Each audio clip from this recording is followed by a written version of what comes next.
पहले हाफ में हम पढ़ेंगे प्रियम्बल के बारे में। प्रियम्बल के में हम जानते हैं कि भैया ये क्या है, ये हमारे संविधान की उद्देशिका है। चाहे आप यूपीएससी एस्पिरेंट हो चाहे नहीं हो, पर आपको संविधान की उद्देशिका पता होनी चाहिए। आपके बस में नहीं है या आप नहीं पढ़ पा रहे हो 400 आर्टिकल्स, इतने सारे articles, sovereign, secular, democratic, socialist, Republic, और हम अपने सारे लोगों को देंगे क्या? Justice, liberty, equality, fraternity. बढ़िया बढ़िया बातें सारी की सारी। जब भी कानून बने तो वो इस तरीके से बने, ये सोचते हुए बने कि सबका भला करना है, खासकर इनका भला करना है। कई सारे लोगों ने मार्क्सिज्म बोला इसको, कई सारे लोगों ने कहा गांधीज्म बोला इसको, कई सारे लोगों ने बोला ये तो कम्युनिज्म है, ये तो ये है, ये तो वो है।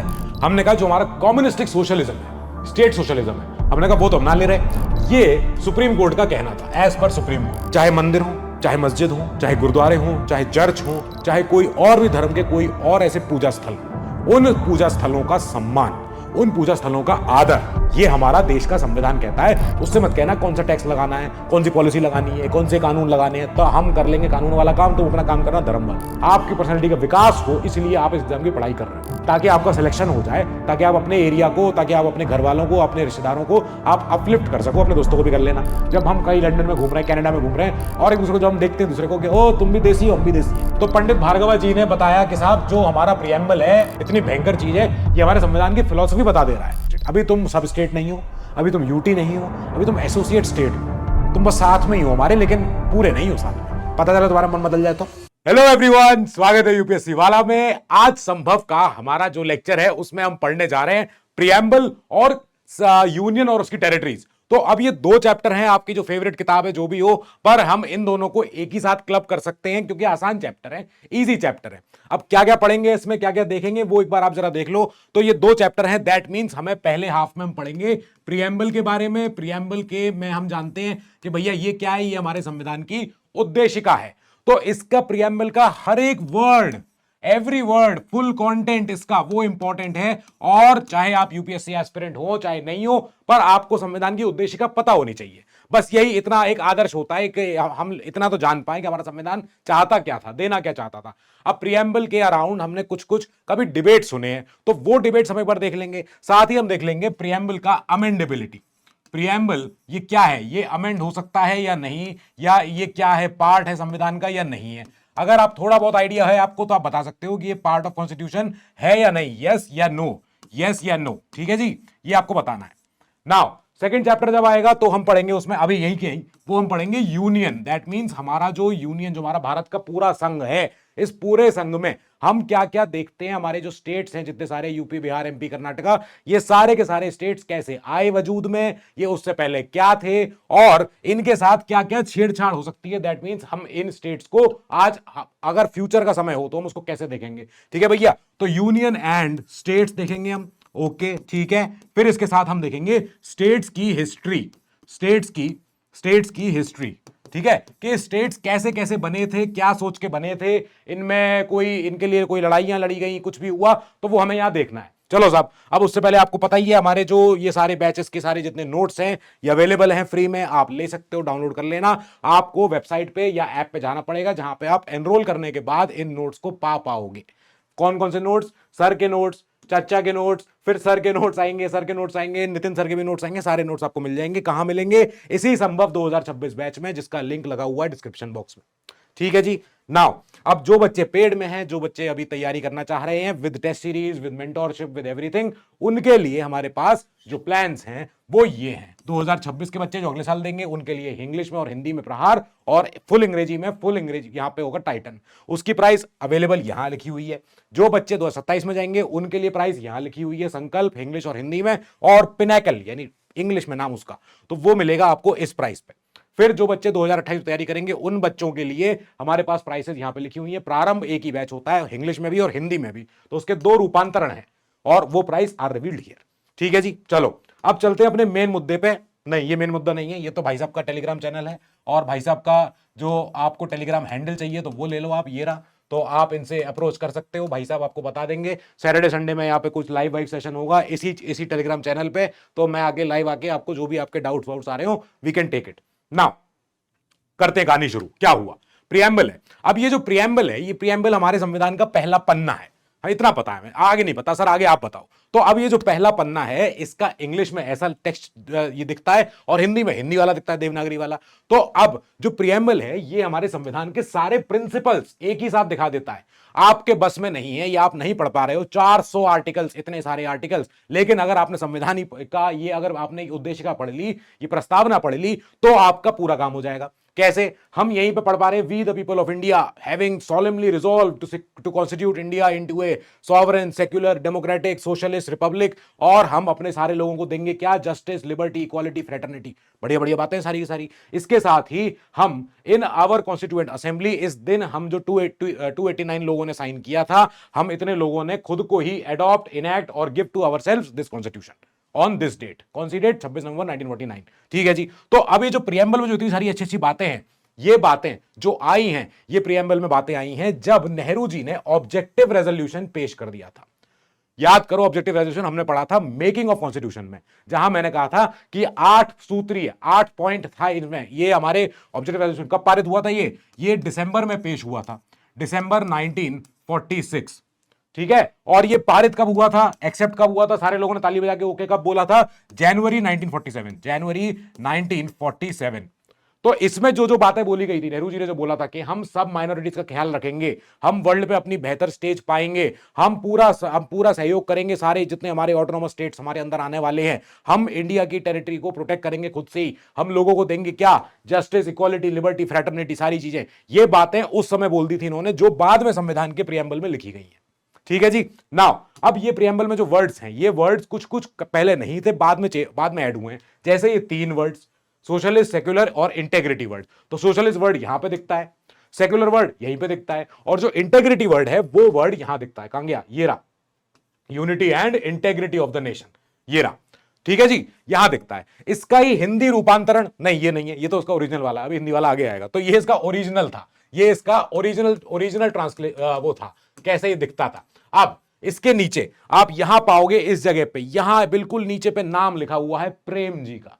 प्रेम जी का याद करो, मैंने कहा था जिन्होंने कैलीग्राफी की थी, जिन्होंने पूरा सुंदरीकरण किया था। तो ये सिग्नेचर है of the artist ब्योहर Ram Manohar Sinha ji. और इन्होंने ये देखो, ये इन्होंने अपना छोटा सा राम लिखवाया था। अब प्रेम जी का नाम ये इसके बाकी संविधान में दिखता है। ठीक है जी, ओके। नाउ अब प्रियम्बल के बारे में कुछ कुछ आइडिया हमको, चलो अगर नहीं भी है तो हम इतना समझ सकते हैं कि प्रियम्बल हमने कहीं और देखा हुआ होगा। वो कहां देखा था हमने? अमेरिका के संविधान में, the preamble of United states का कॉन्स्टिट्यूशन।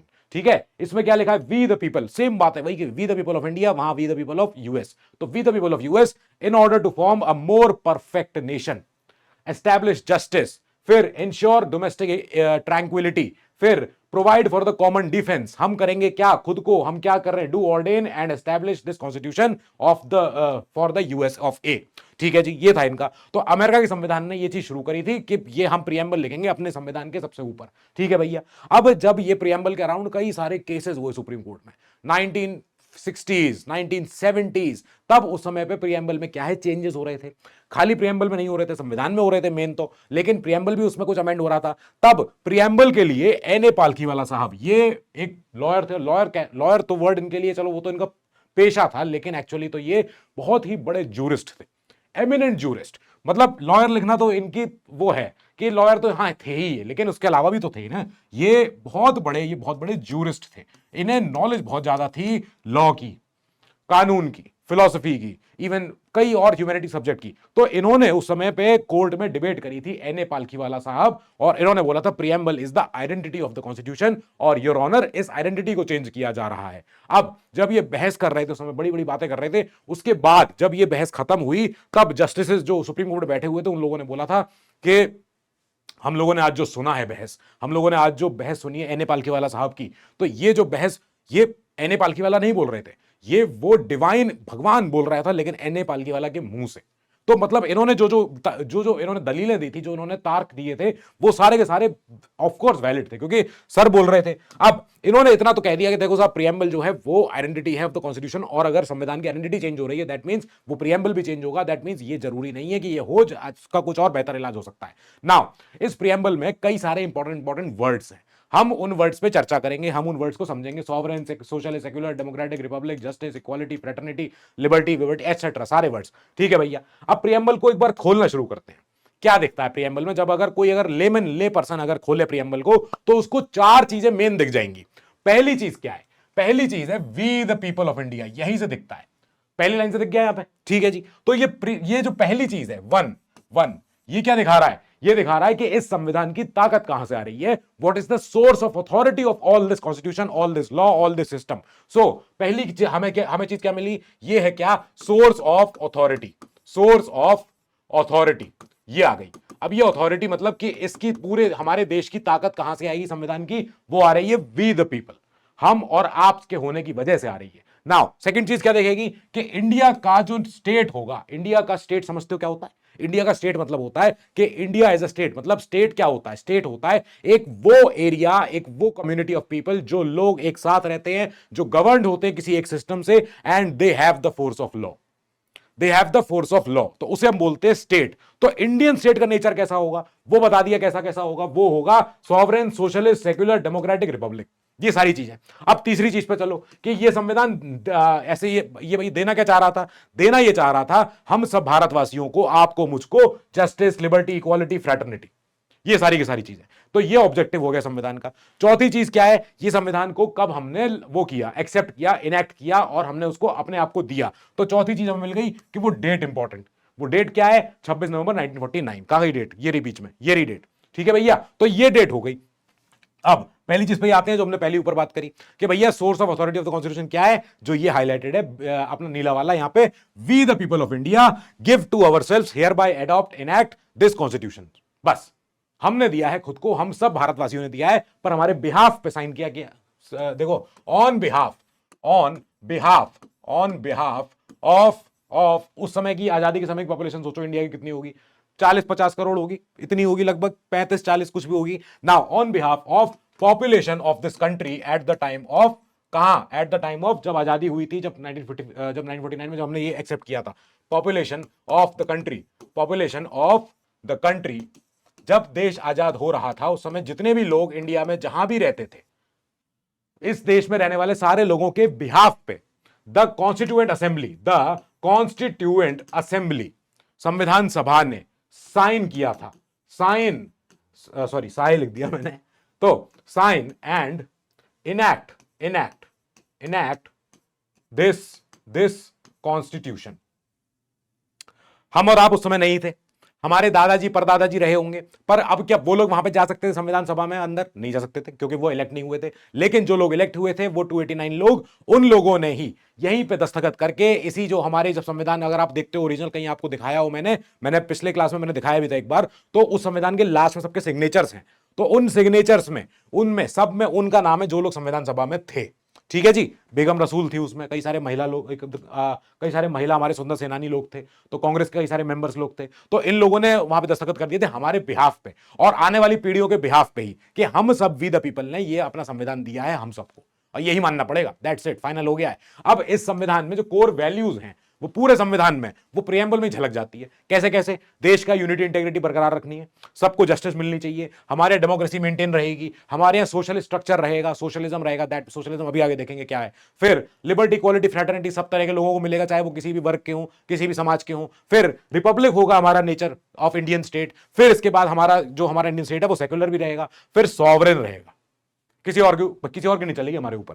नाउ चलते हैं आगे। ये सारे जो ये सारे जितने भी जो फीचर्स हैं, जो सारी वैल्यूज हैं, ये कैसे कैसे हमारा नेचर इसमें निखर के आ रहा है हमारे इंडियन स्टेट का। चलो, सबसे पहले ही समझ में आ गया जो हमने सबसे ऊपर लिखा है, sovereign, socialist, secular, democratic, Republic. तो इसमें सॉवरेन वर्ड सबसे ऊपर है। अब इस सॉवरेन वर्ड को देखना है पहले। तो सॉवरेन वर्ड से हम इतना समझ जाते हैं, सॉवरेन मतलब सॉवरे, मतलब हम सबसे पहले हैं, हम सबसे ऊपर हैं, हमारे ऊपर कोई और नहीं है, ठीक है। नो अथॉरिटी अबव इट, हमारे ऊपर कोई भी नहीं है। एक कोई भी सॉवरेंटी, कोई भी अगर नेशन कहता है खुद को कि हम सॉवरेन हैं, दैट मींस वो नेशन ये बात बोल रहा है कि उसके पास फुल राइट है और पावर है ऑफ अ गवर्निंग बॉडी उसकी खुद की, चाहे उसके देश के लोगों ने चुनी हो चाहे ना चुनी हो। फॉर एग्जाम्पल, नॉर्थ कोरिया क्या सॉवरेन है? आपको बताना है। नॉर्थ कोरिया है ना, नॉर्थ कोरिया क्या सॉवरेन है?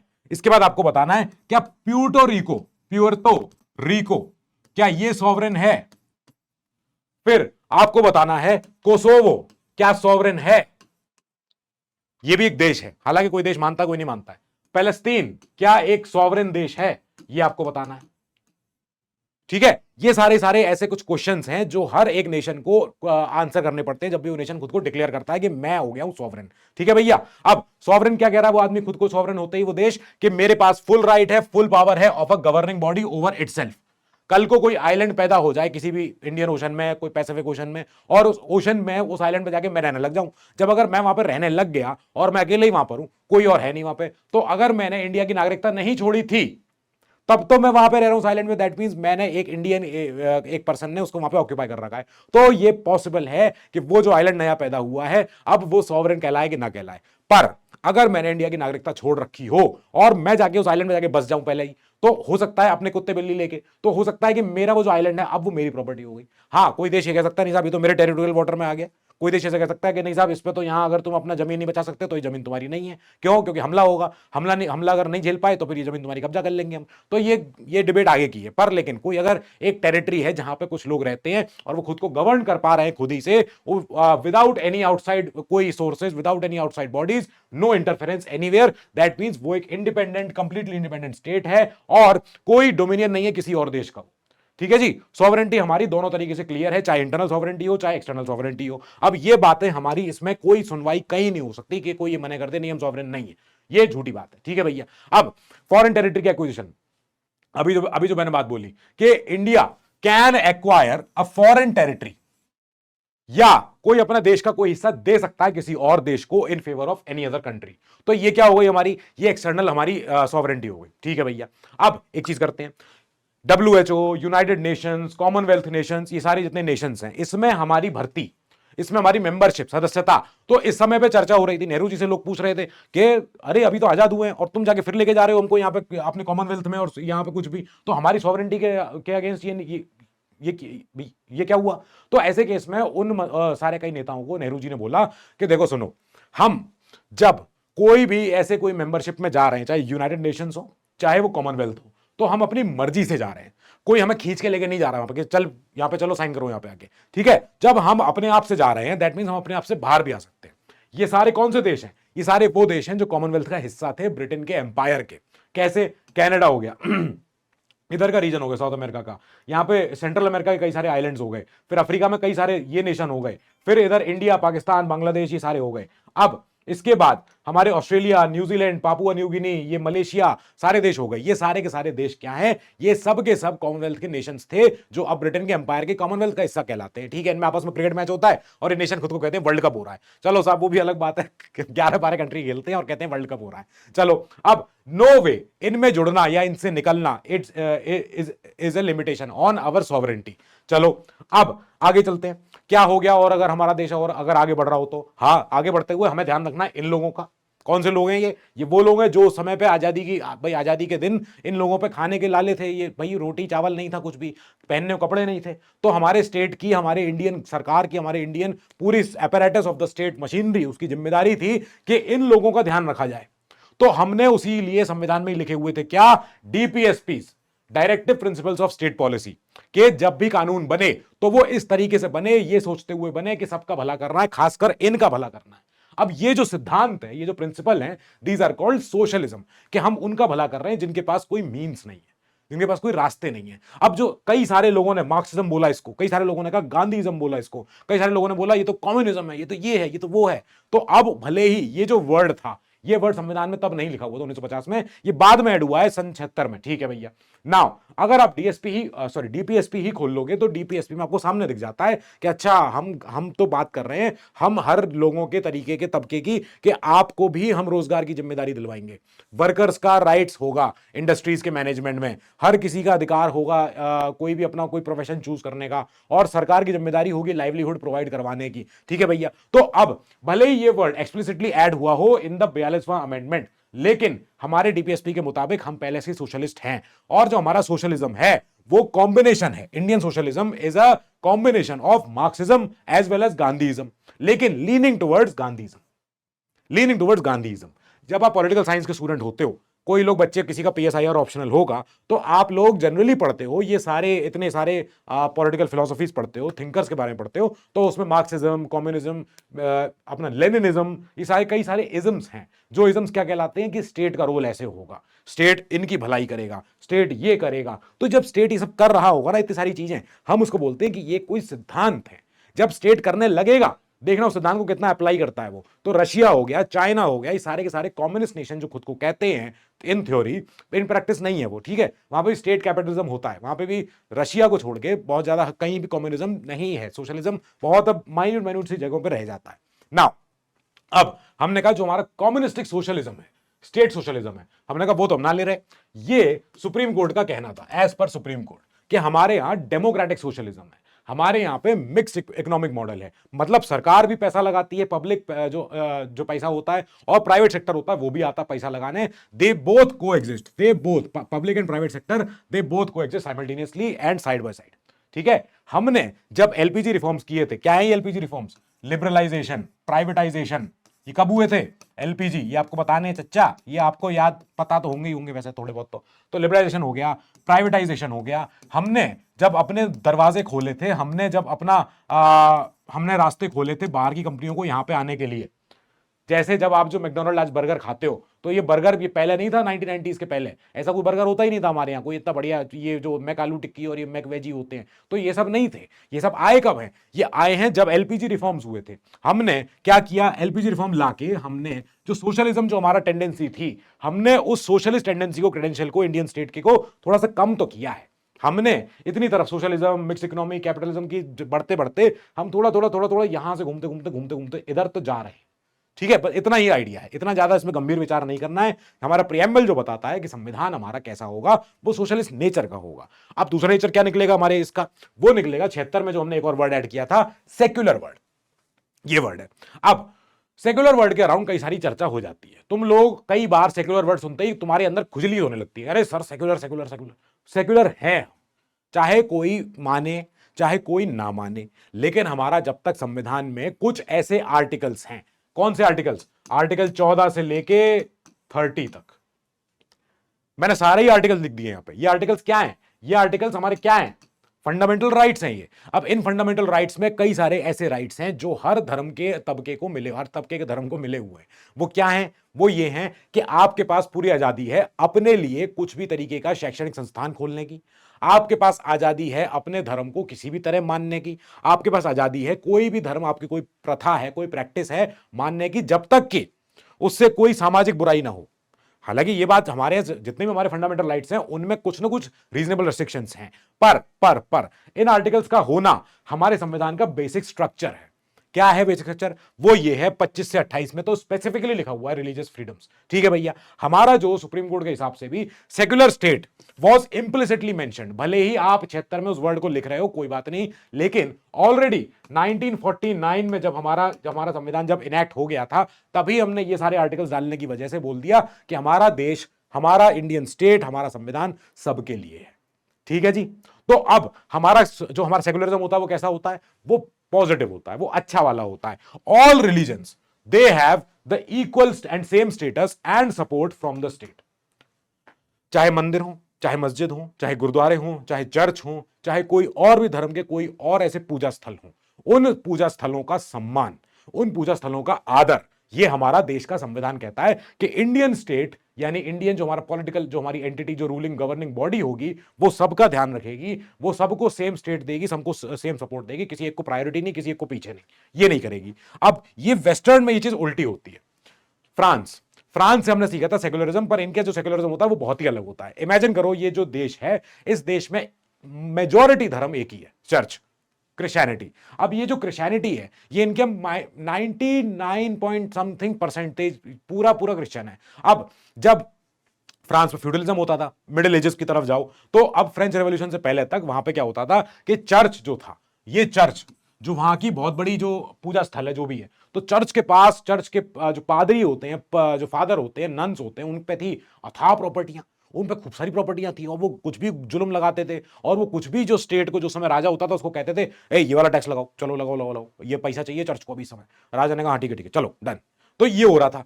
फिर एक ये इनका फ्रेंच का जब रेवोल्यूशन हो गया, उसके बाद लिबर्टी, इक्वालिटी, फ्रेटर्निटी सब आ गई, तब फ्रेंच लेसिए कुछ भी बोल लो इसको आप, ठीक है, ये लेसिए, ये जो फ्रेंच सेकुलरिज्म है, ये कहता है कि ये चर्च अब अलग, चर्च अपने घर के अंदर, चलो ये सब चर्च वर्च जितने भी हैं तुम हमसे मत कहना, राजा से यानी राष्ट्रपति से या जो भी पॉलिटिकल एंटिटी है उससे मत कहना कौन सा टैक्स लगाना है, कौन सी पॉलिसी लगानी है, कौन से कानून लगाने हैं, तो हम कर लेंगे कानून वाला काम, तुम अपना काम करना धर्म वाला, तुम अपने घर के अंदर चलो। तो अब ये सेपरेट करता है जो फ्रांस वाला चर्च को और स्टेट को एकदम अलग अलग।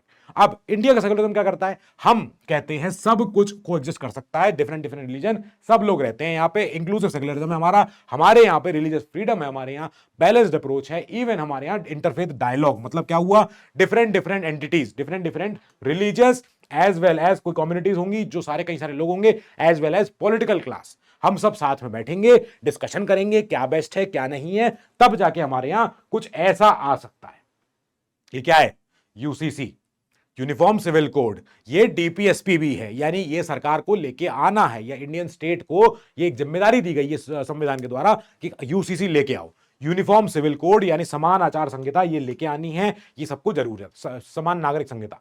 चलो अब हमारे वेस्टर्न सेकुलरिज्म कैसे कैसे कैसे कैसे डिफरेंट निकला, तो अब India does not uphold any religion as the state religion, पहली बात तो इतने तो हम सेम है, ठीक है, यहां पे सेकुलर स्टेट होने की वजह से इतना तो हमने मान लिया, जो इनकी फ्रांस वाली बात कि ठीक है भैया हमारा जो देश होगा उसका पॉलिटिकल क्लास का कोई रिलीजन नहीं होगा, ठीक है भैया, पॉलिटिकल जो हमारी रूलिंग बॉडी होगी, जो स्टेट सरकार है उसका कोई रिलीजन नहीं होगा। साथ ही इंडियन सेकुलरिज्म ये भी इंश्योर करता है equal protection of all religions, सारे धर्मों का समान सम्मान, जैसे वेस्ट में नहीं होता है, वेस्टर्न मॉडल ऑफ जो ये है सेकुलरिज्म है, वहां पे समान सम्मान नहीं होता, सम्मान ही नहीं होता है, where state and religion they share no relationship, हमारे यहां तो पूरा पूरा फुल सम्मान है, हम तो ना ऐसा कुछ कह रहे ना। चलते डेमोक्रेटिक की तरफ। अब जो डेमोक्रेटिक वर्ड है, डेमोक्रेटिक वर्ड ही ग्रीक वर्ड है जिसमें डेमोक्राशिया, यहां से हमने सीखा ये वर्ड, और डेमोक्राशिया वर्ड कहां से आता है, डेमोस और क्राशिया, डेमोस मतलब लोग, क्राशिया मतलब रूल, तो लोगों का रूल, बस इतनी सी बात है। It implies the doctrine of popular sovereignty, मतलब क्या है, if people chose you, if people chose you then only you shall govern, तभी तुम राज करोगे, ठीक है। राजा के जमाने में राजा को लोगों ने थोड़ी चुना था, राजा तो बस पैदा हुआ, उसका राजा का बेटा, वो राजा के बेटे को तैयार होते बोल दिया कि तुम बेटा अगले राजा हो, तो ये चीज तब तो नहीं थी। अब क्या है, अगर लोगों ने आपको चूज किया है then only you shall govern, ठीक है, तो ये क्या है, डॉक्ट्राइन ऑफ पॉपुलर सॉवरेंटी, यानी कि possession of supreme power by the people. लोगों को नहीं पसंद है, आप नहीं रहोगे ऊपर, लोगों को अगर नहीं पसंद आएगी तो यूपीए सरकार गई और एनडीए सरकार आ गई, यही हुआ। अब जो इंडिया की डेमोक्रेसी है, रिप्रेजेंटेटिव पार्लियामेंट्री सिस्टम है, जो हमने कहां से सीखा है हमने सीखा है यूके से कि हमारे यहां प्रतिनिधि करते हैं कौन, हमारे एमपीज हमारे सेंटर में, और स्टेटों में कौन करता है, हमारा प्रतिनिधि हमारे एमएलए करते हैं। अब ये पार्लियामेंट्री डेमोक्रेसी है। Executive is responsible to the legislature, जो हमने 550 लोग भेजे लोकसभा में, और जो हमने यूपी के अगर स्टेट की बात करूं तो मैं यहाँ पे 400 विधायक हैं, जब ये 400 विधायक जब विधानसभा में जाके बैठते हैं तब ये स्टेट के सीएम से या अपने सेंटर में अपने 550 एमपीज अपने देश के पीएम से ये लोग सवाल पूछते हैं, तो हम उस समय को कहते हैं कि ये जो एग्जीक्यूटिव है यानी कार्यपालिका यानी सरकार है, सरकार is responsible to the legislature. तो अब इसके होने की वजह से क्या हुआ है, हमारे प्रियम्बल का ये नेचर पूरा हो गया। कौन सा वाला nature, political social and economic democracy.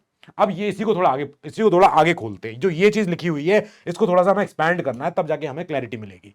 जो डेमोक्रेसी होती है, एक डेमोक्रेसी यहां है स्विट्जरलैंड में, एक इंडिया में है, यूएस में है, इन तरफ है, तो एक बार स्विट्जरलैंड पर नजर डालते हैं। अब स्विट्जरलैंड की डेमोक्रेसी डायरेक्ट है, यानी यहां पे ये ऐसा सिस्टम है जहां पे जो लोग हैं, सिटीजन्स हैं, दे directly participate in the decision making process.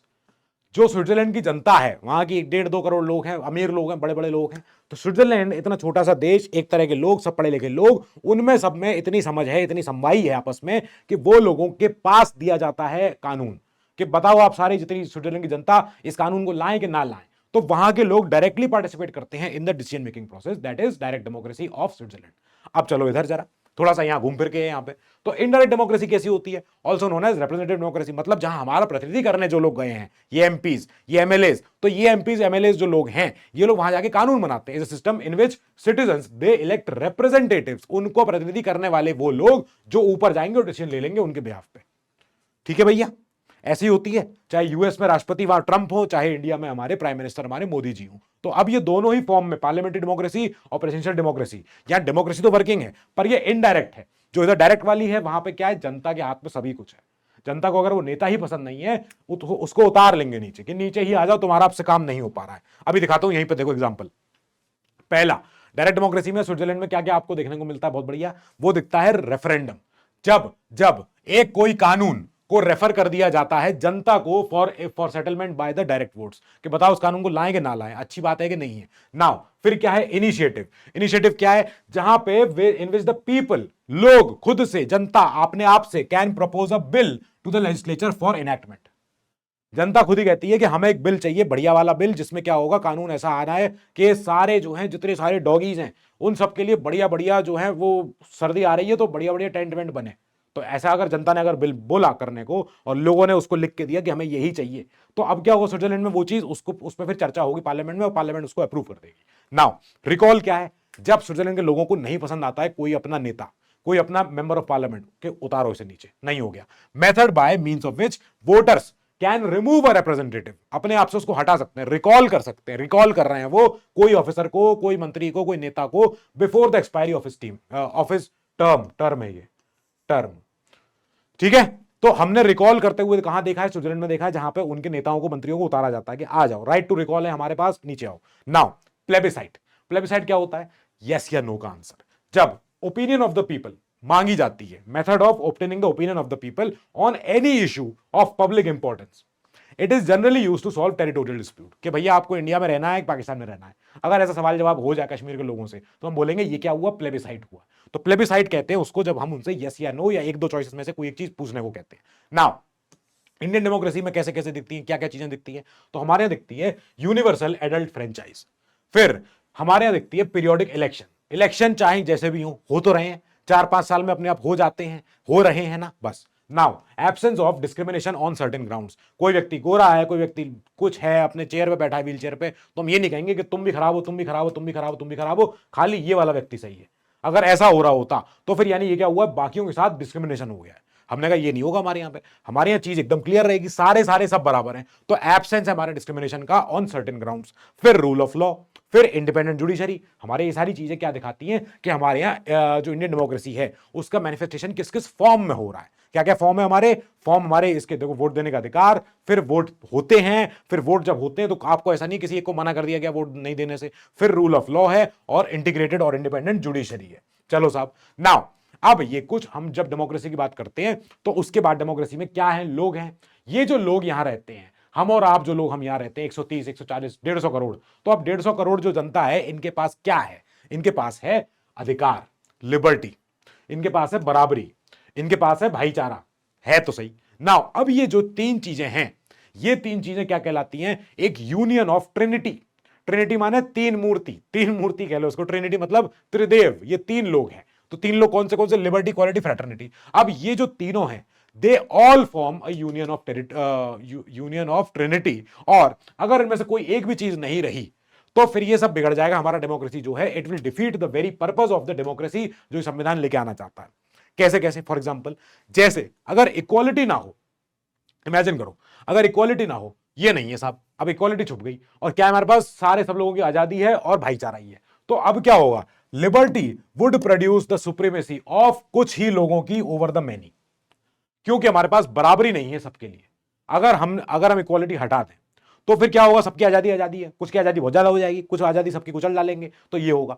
अगर इक्वालिटी हो और आजादी ना हो, इमेजिन करो, अब इसको छुपा लो, अब इक्वालिटी है और भाईचारा और ये सब बराबरी सब लेके बैठे हुए हैं, तो ये क्या बन जाएगा, ये रशिया बन जाएगा, यूएसएसआर बन जाएगा। दैट मींस विदाउट लिबर्टी क्या होगा, it would kill individual initiatives. तो दोनों तीनों चीज बहुत इंपॉर्टेंट है। और अगर फ्रेटर्निटी ना हो तो, बराबरी और आजादी सब है, अब क्या कर लोगे आप इसका? फ्रेटर्निटी नहीं है तो फिर वो देश के लोग, एक जो देशवासी हैं वो एक दूसरे को भाई मानेंगे ही नहीं, भाई मैं इंडियन हूं तुम नहीं हो, ऐसा बोलना शुरू हो जाएगा। तो ये चीज हम तीनों ही, हम कहते हैं तीनों जरूरी है, तीनों की तीनों बहुत इंपॉर्टेंट है। नाउ आगे बढ़ो। हमारे जब हम देखते हैं कि हमारे यहाँ जो हमारा जो देश है उसमें जो हमारे हेड ऑफ स्टेट है, प्रेसिडेंट, वो इनडायरेक्टली इलेक्ट होते हैं। इलेक्शन का प्रोसीजर क्या है वो आगे हम देख लेंगे जब भी होगा, पर इतना हम समझ गए कि एक पर्सन जो नॉर्मल नेचुरल इंडियन, जो बिल्कुल एकदम कहीं गांव से आए हैं, वो भी हमारे देश की सबसे बड़ी चेयर पे जाके बैठ सकते हैं।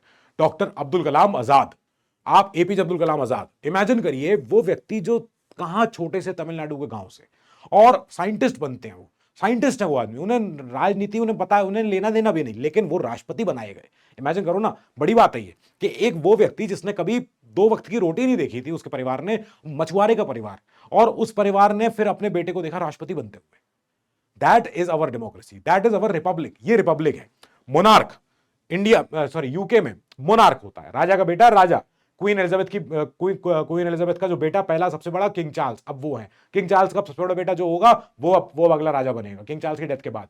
नाउ इंडिया रिपब्लिक है दोनों डेमोक्रेटिक पॉलिटी है, दोनों डेमोक्रेसी। ब्रिटेन भी अपना डेमोक्रेसी है, इंडिया भी, यूएस भी डेमोक्रेसी है, लेकिन हमारे सबसे बड़ा जो हेड है वो एक नॉर्मल इंडियन हो सकता है। ये चीज वहां यूके में नहीं है, वहां तो राजा का बेटा राजा। नाउ अब रिपब्लिक का मतलब और क्या है फुल डेफिनेशन में, अगर पॉलिटिकल साइंस के, तो हम देखते हैं उसको कि कोई प्रिविलेज कोई व्यक्ति नहीं है, और सारे पब्लिक ऑफिसेस, तुम चाहो तो एमपी बन सकते हो, तुम चाहो तो पीएम बन सकते हो, तुम चाहो ना तो बस चाहो, कई लोग चाहते ही नहीं है। And it is open to all without any discrimination. ये है रिपब्लिक का मतलब, कि आप जब जो चाहो पा सकते हो।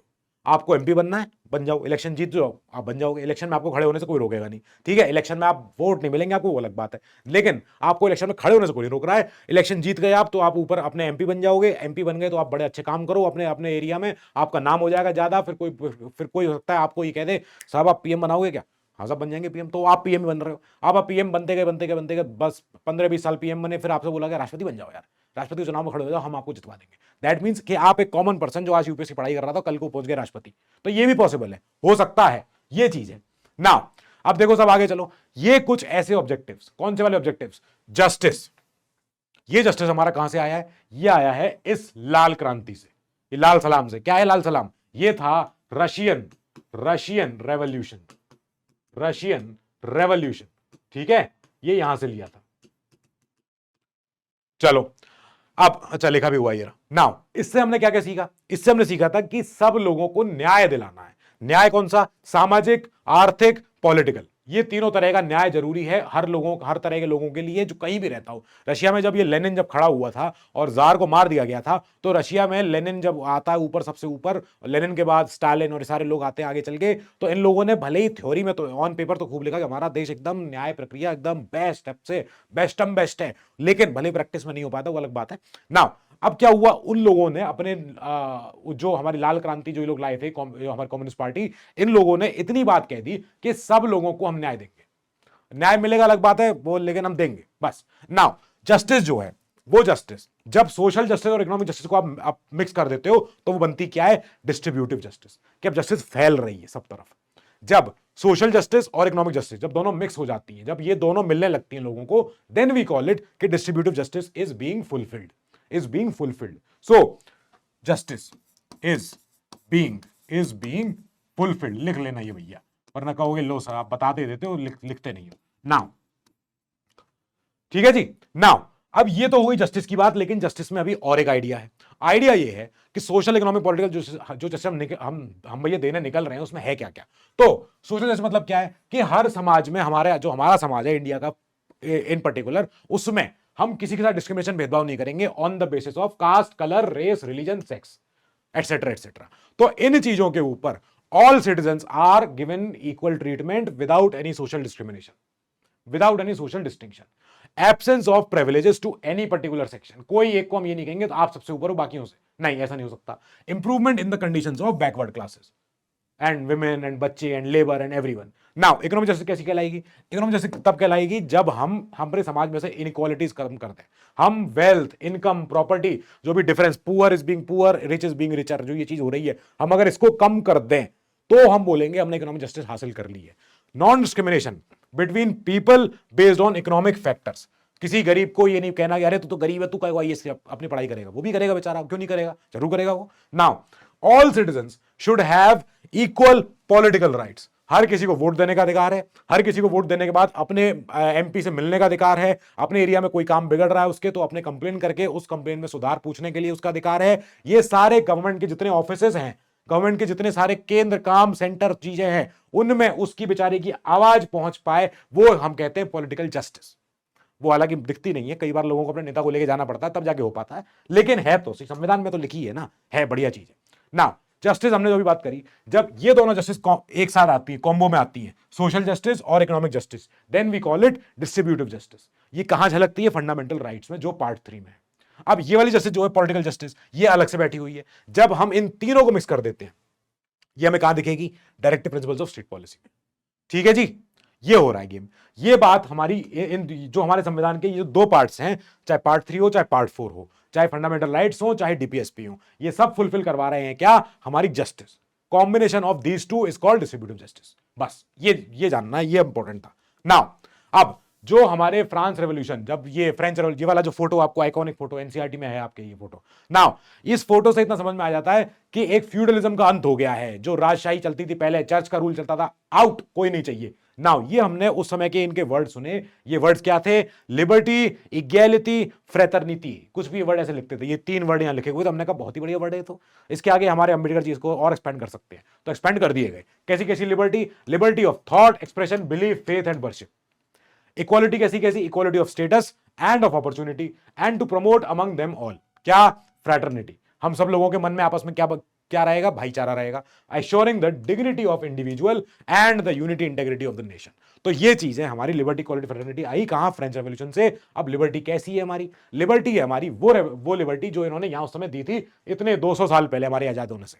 अच्छा, नाउ क्या क्या भैया? एब्सेंस ऑफ रिस्ट्रेंट्स, कोई किसी के ऊपर बंदिशें नहीं, कोई कुछ भी नहीं। ऐसा नहीं कि आप आईएएस तैयारी नहीं कर सकते, बिल्कुल ऐसा नहीं है, ठीक है। Providing opportunities for the development of individual personality, आपकी पर्सनैलिटी का विकास हो, इसलिए आप इस एग्जाम की पढ़ाई कर रहे हो, ताकि आपका सिलेक्शन हो जाए, ताकि आप अपने एरिया को, ताकि आप अपने घर वालों को, अपने रिश्तेदारों को आप अपलिफ्ट कर सको, अपने दोस्तों को भी कर लेना। नाउ लिबर्टी का मतलब ये नहीं कुछ भी कर डालो आप। लिबर्टी का मतलब ये नहीं है कि जो आपका मन करे आपने अभी अक्टूबर चल रहा है, अक्टूबर में आपने होली मना डाली, नहीं, ये नहीं मतलब है आपका। अगर आपने अभी इस समय चौराहे पे खड़े होकर रंग उछाल दिया और कह दिया होली है, बुरा ना मानो होली है, तो एक आएगी जीप, अब उसमें खाकी वाले निकलेंगे, आपको बिठाएंगे उसमें जीप में और लेके जाएंगे आपको, और फिर आपसे कहेंगे जरा थाने चलो, बुरा ना मानो। तो फिर ये क्या होगा? ये उनकी लिबर्टी है कि आपको उठा के ले गए। नाउ ये क्या है? आप जो लिबर्टी आपको मिली हुई है, कि अक्टूबर चल रहा है तो दिवाली मनानी है, ठीक है साहब, दिए जलाने हमें, तो दिए जलाने की आपको लिबर्टी है। पर अगर सुप्रीम कोर्ट का ऑर्डर है कि पटाखे नहीं, तो मतलब आपको पटाखे नहीं चलाने हैं। और अगर उस समय पे पुलिस अगर आ गई और आपको उठा के उन्होंने कहा लाओ जरा पटाखे दिखाना तुम्हारे कैसे हैं, और तुमको बिठा के थाने में ले गई अंदर, फिर तुम्हारे ऊपर केस लग गया, तुम्हारे ऊपर आगे चल के कोई भी कोर्ट केस, क्रिमिनल जो भी हुआ, तो ये क्या हुआ? ये तुम्हारी लिबर्टी नहीं थी। जब सुप्रीम कोर्ट ने मना कर दिया था, वो ऑर्डर पूरे पैन इंडिया इंपॉर्टेंट है, चलना है सबके लिए, तो वो इंपॉर्टेंट, तो वो ऑर्डर तुमने वायलेट क्यों किया भैया? दैट मींस तुम्हारी जो लिबर्टी है has to be enjoyed within the limitations जो संविधान में लिखी हुई है, कि पब्लिक मोरालिटी को, पब्लिक ऑर्डर को नुकसान ना हो, पब्लिक हेल्थ को दिक्कत ना हो। प्रियम्बल कहती है कि मैं सिक्योर कराऊंगी पूरे देशवासियों के लिए liberty of thought, expression, belief, faith and worship. अब फेथ वर्शिप आ गए यहां पे। फेथ वर्शिप का चक्कर क्या है?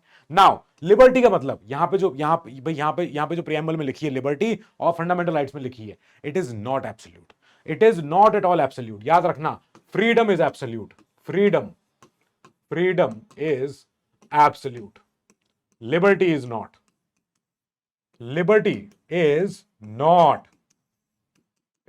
नॉट, लिबर्टी बेटी है फ्रीडम की, लिबर्टी छोटी है, लिबर्टी का छोटा गोला है और जो फ्रीडम है उसका बड़ा गोला है, तो उसकी लिबर्टी जो है वो अंदर आती है फ्रीडम के। Now freedom is absolute.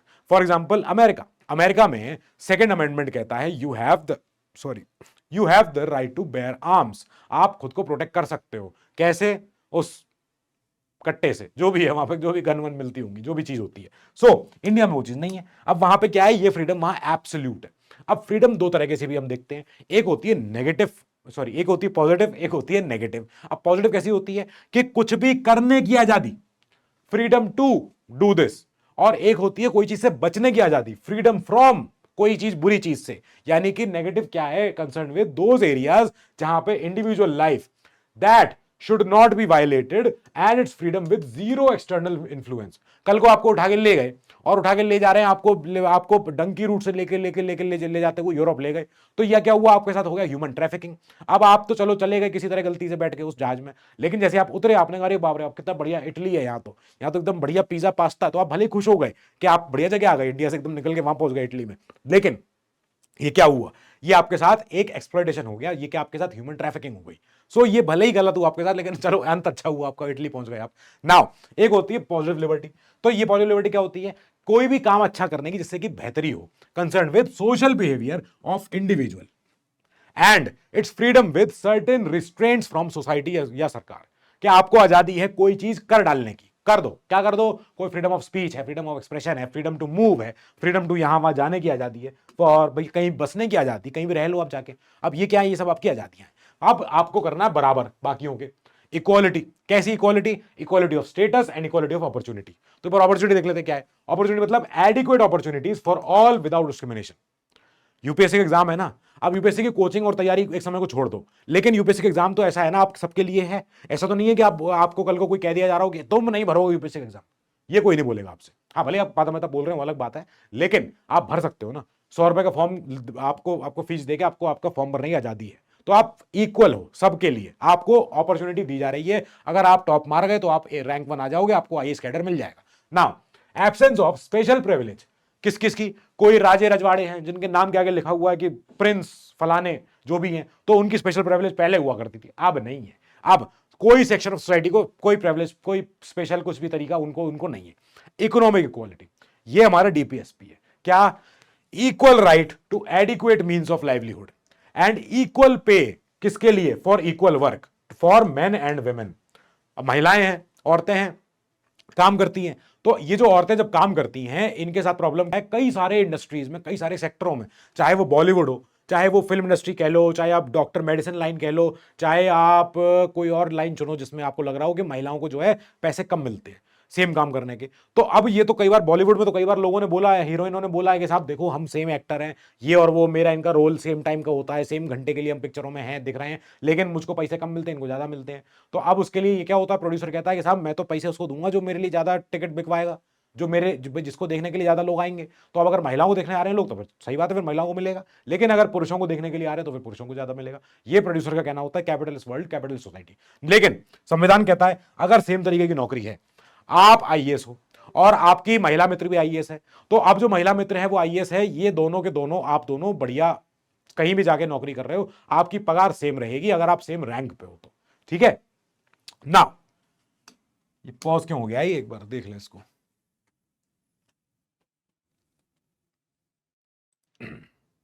तो अब चलते हैं उस इक्वालिटी की तरफ जो हमको और आपको मिली हुई है। ये हर भारतीय को है, क्या क्या मिली हुई है, सिविक इक्वालिटी होती है और पॉलिटिकल इक्वालिटी होती है, दोनों में फर्क है।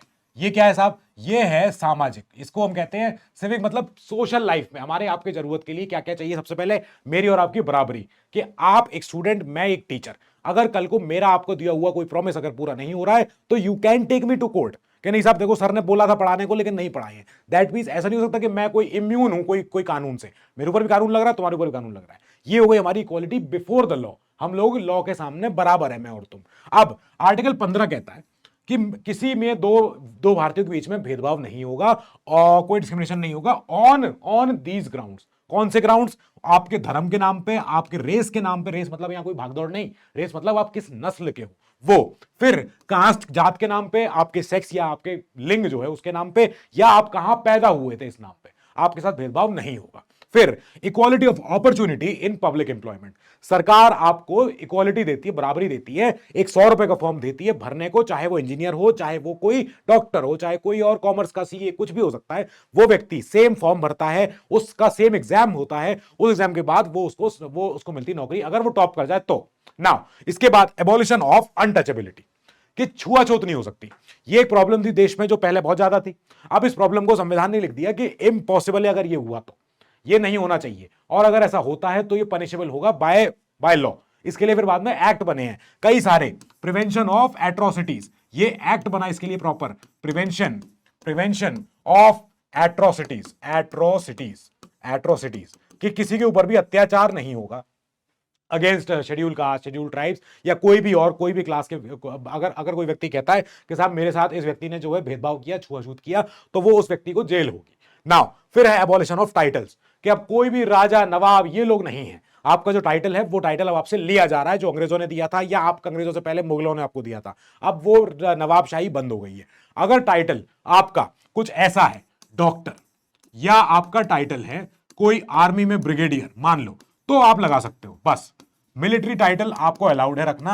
और अगर आप जस्ट डॉक्टर हो, मेडिकल फील्ड में हो, तो आप तो क्योंकि धरती भगवान हो आप तो ऑफ कोर्स ये वाले जो टाइटल है आपके, ये आपकी जॉब का इंपॉर्टेंस दिखाते हैं, इसलिए बढ़िया चीज है। पर बाकी नहीं कह रहे साहब हम तो जो है नवाब ऑफ रजवाड़ा है, नवाब ऑफ ये है, वो सब बंद हो गया। अब पॉलिटिकल क्वालिटी कैसे हो गई?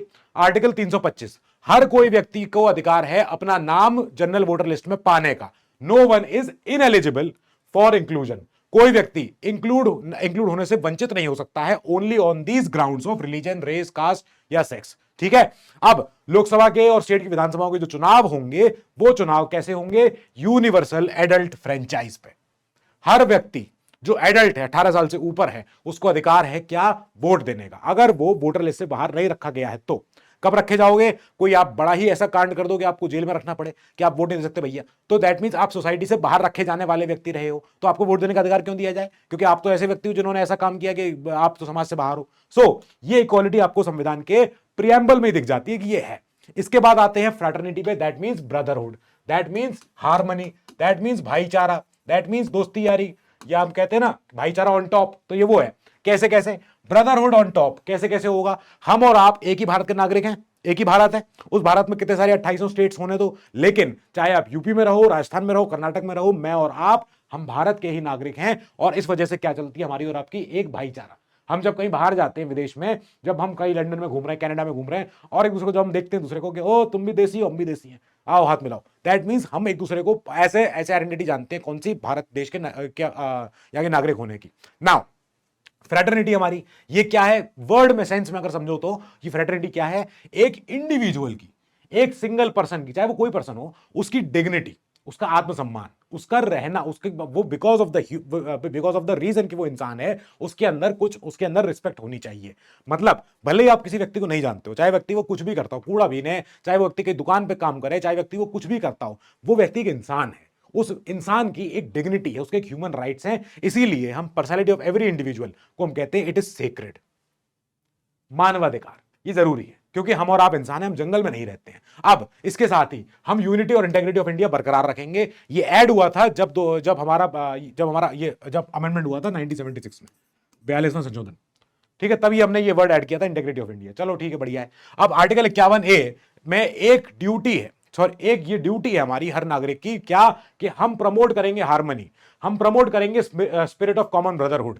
ये हमारी आपकी सबकी क्या है? ये फंडामेंटल ड्यूटी है, we have to follow this. और हम कोई रिलीजियस, लिंग्विस्टिक, रीजनल और सेक्शनल कोई ऐसी बाउंड्रीज, ऐसी डाइवर्सिटी से हम परे ऊपर उठ के एक दूसरे को इंसान मानेंगे।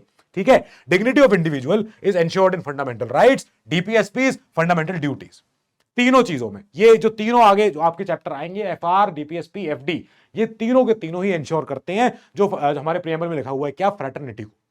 फ्रैटर्निटी हमारी इंश्योर हो रही है। चलो साहब, अब आगे चलो। तो प्रियम्बल के सिग्निफिकेंस इतना हम समझ गए। ये कई सारे लोग हैं, पंडित भार्गवा, ये लोग कौन थे? ये लोग सब अपने वही थे, संविधान सभा के लोग थे। तो पंडित भार्गवा जी ने बताया कि साहब जो हमारा प्रियम्बल है, इतना देखो आप, ये अंबेडकर जी ने जो बनाया है, इतनी भयंकर चीज है, ये हमारे संविधान की फिलॉसफी बता दे रहा है।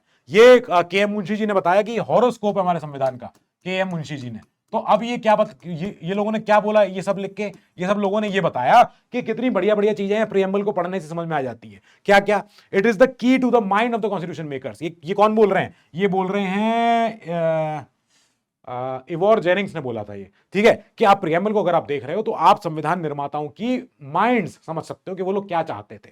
की to the mind of the constitution makers. Now beacon light for the judiciary, ये जुडिशरी के लिए एक वो है, पोल स्टार है। ये जुडिशरी के लिए एक वैसी लाइट है कि जो आप बीकन लाइट समझते हो क्या होती है? बीकन लाइट होती है जिसको देखते हुए आप चलते जा रहे हो, वो लाइट ऊपर चमक रही है, वहां चमक रही है, उसको देख के आप यहां चलते जा रहे हो, तो बीकन लाइट को फॉलो कर रहे हो। तो जुडिशरी के लिए प्रियम्बल जो है एक बीकन लाइट का काम करती है to decide the constitutionality of law. कोई कानून सही है गलत है तो उस कानून का सही गलत अगर हम देख रहे हैं और संविधान के साथ उसको रख के देख रहे हैं, तो अगर संविधान के कोई आर्टिकल पढ़ने के से ये लग रहा है कि यार ये एक्ट सही है कि नहीं, सरकार का बनाया हुआ है, इसको हम कैसे जज करें, तो वो प्रियम्बल देख लेते हैं। तो preamble is called the beacon light for that. वही एक पन्ना, वही एक उद्देश्य का, वही एक चीज। ठीक है जी। अब प्रियम्बल पे क्वेश्चन आ गया, प्रियम्बल चेंज करने निकली सरकार, तो सरकार ने एक बार चेंज किया हमारे 1960 में, फिर प्रियम्बल के अराउंड क्वेश्चन उठा, बेरूबारी यूनियन एक हमारा केस था, तो सुप्रीम कोर्ट ने बोला कि preamble it shows the general nature of the constitution, कि भैया ये संविधान बनाने के पीछे का पर्पस क्या था। बस उस समय सुप्रीम कोर्ट इतनी ज्यादा परिपक्व नहीं थी। सुप्रीम कोर्ट ने उस समय बोल दिया कि preamble is not part of constitution, उस समय नो बोल दिया पहली बार में। यहां पे अगर कोई आर्टिकल्स में कोई टर्म आपको समझ में नहीं आ रहा हो, संविधान के किसी भी अनुच्छेद में कोई ऐसा वर्ड लिखा है जो समझ में नहीं जा रहा है, आपके भेजे में नहीं जा रहा है, then some assistance of the preamble can be taken for inspiration, कि इनका मतलब क्या रहा होगा, ऐसा आर्टिकल इतना एम्बिगुअस वेग रखने का। नाउ आगे चलो 73 में Kesavananda Bharati case, preamble is part of the constitution, end of topic, end of debate, खत्म बात।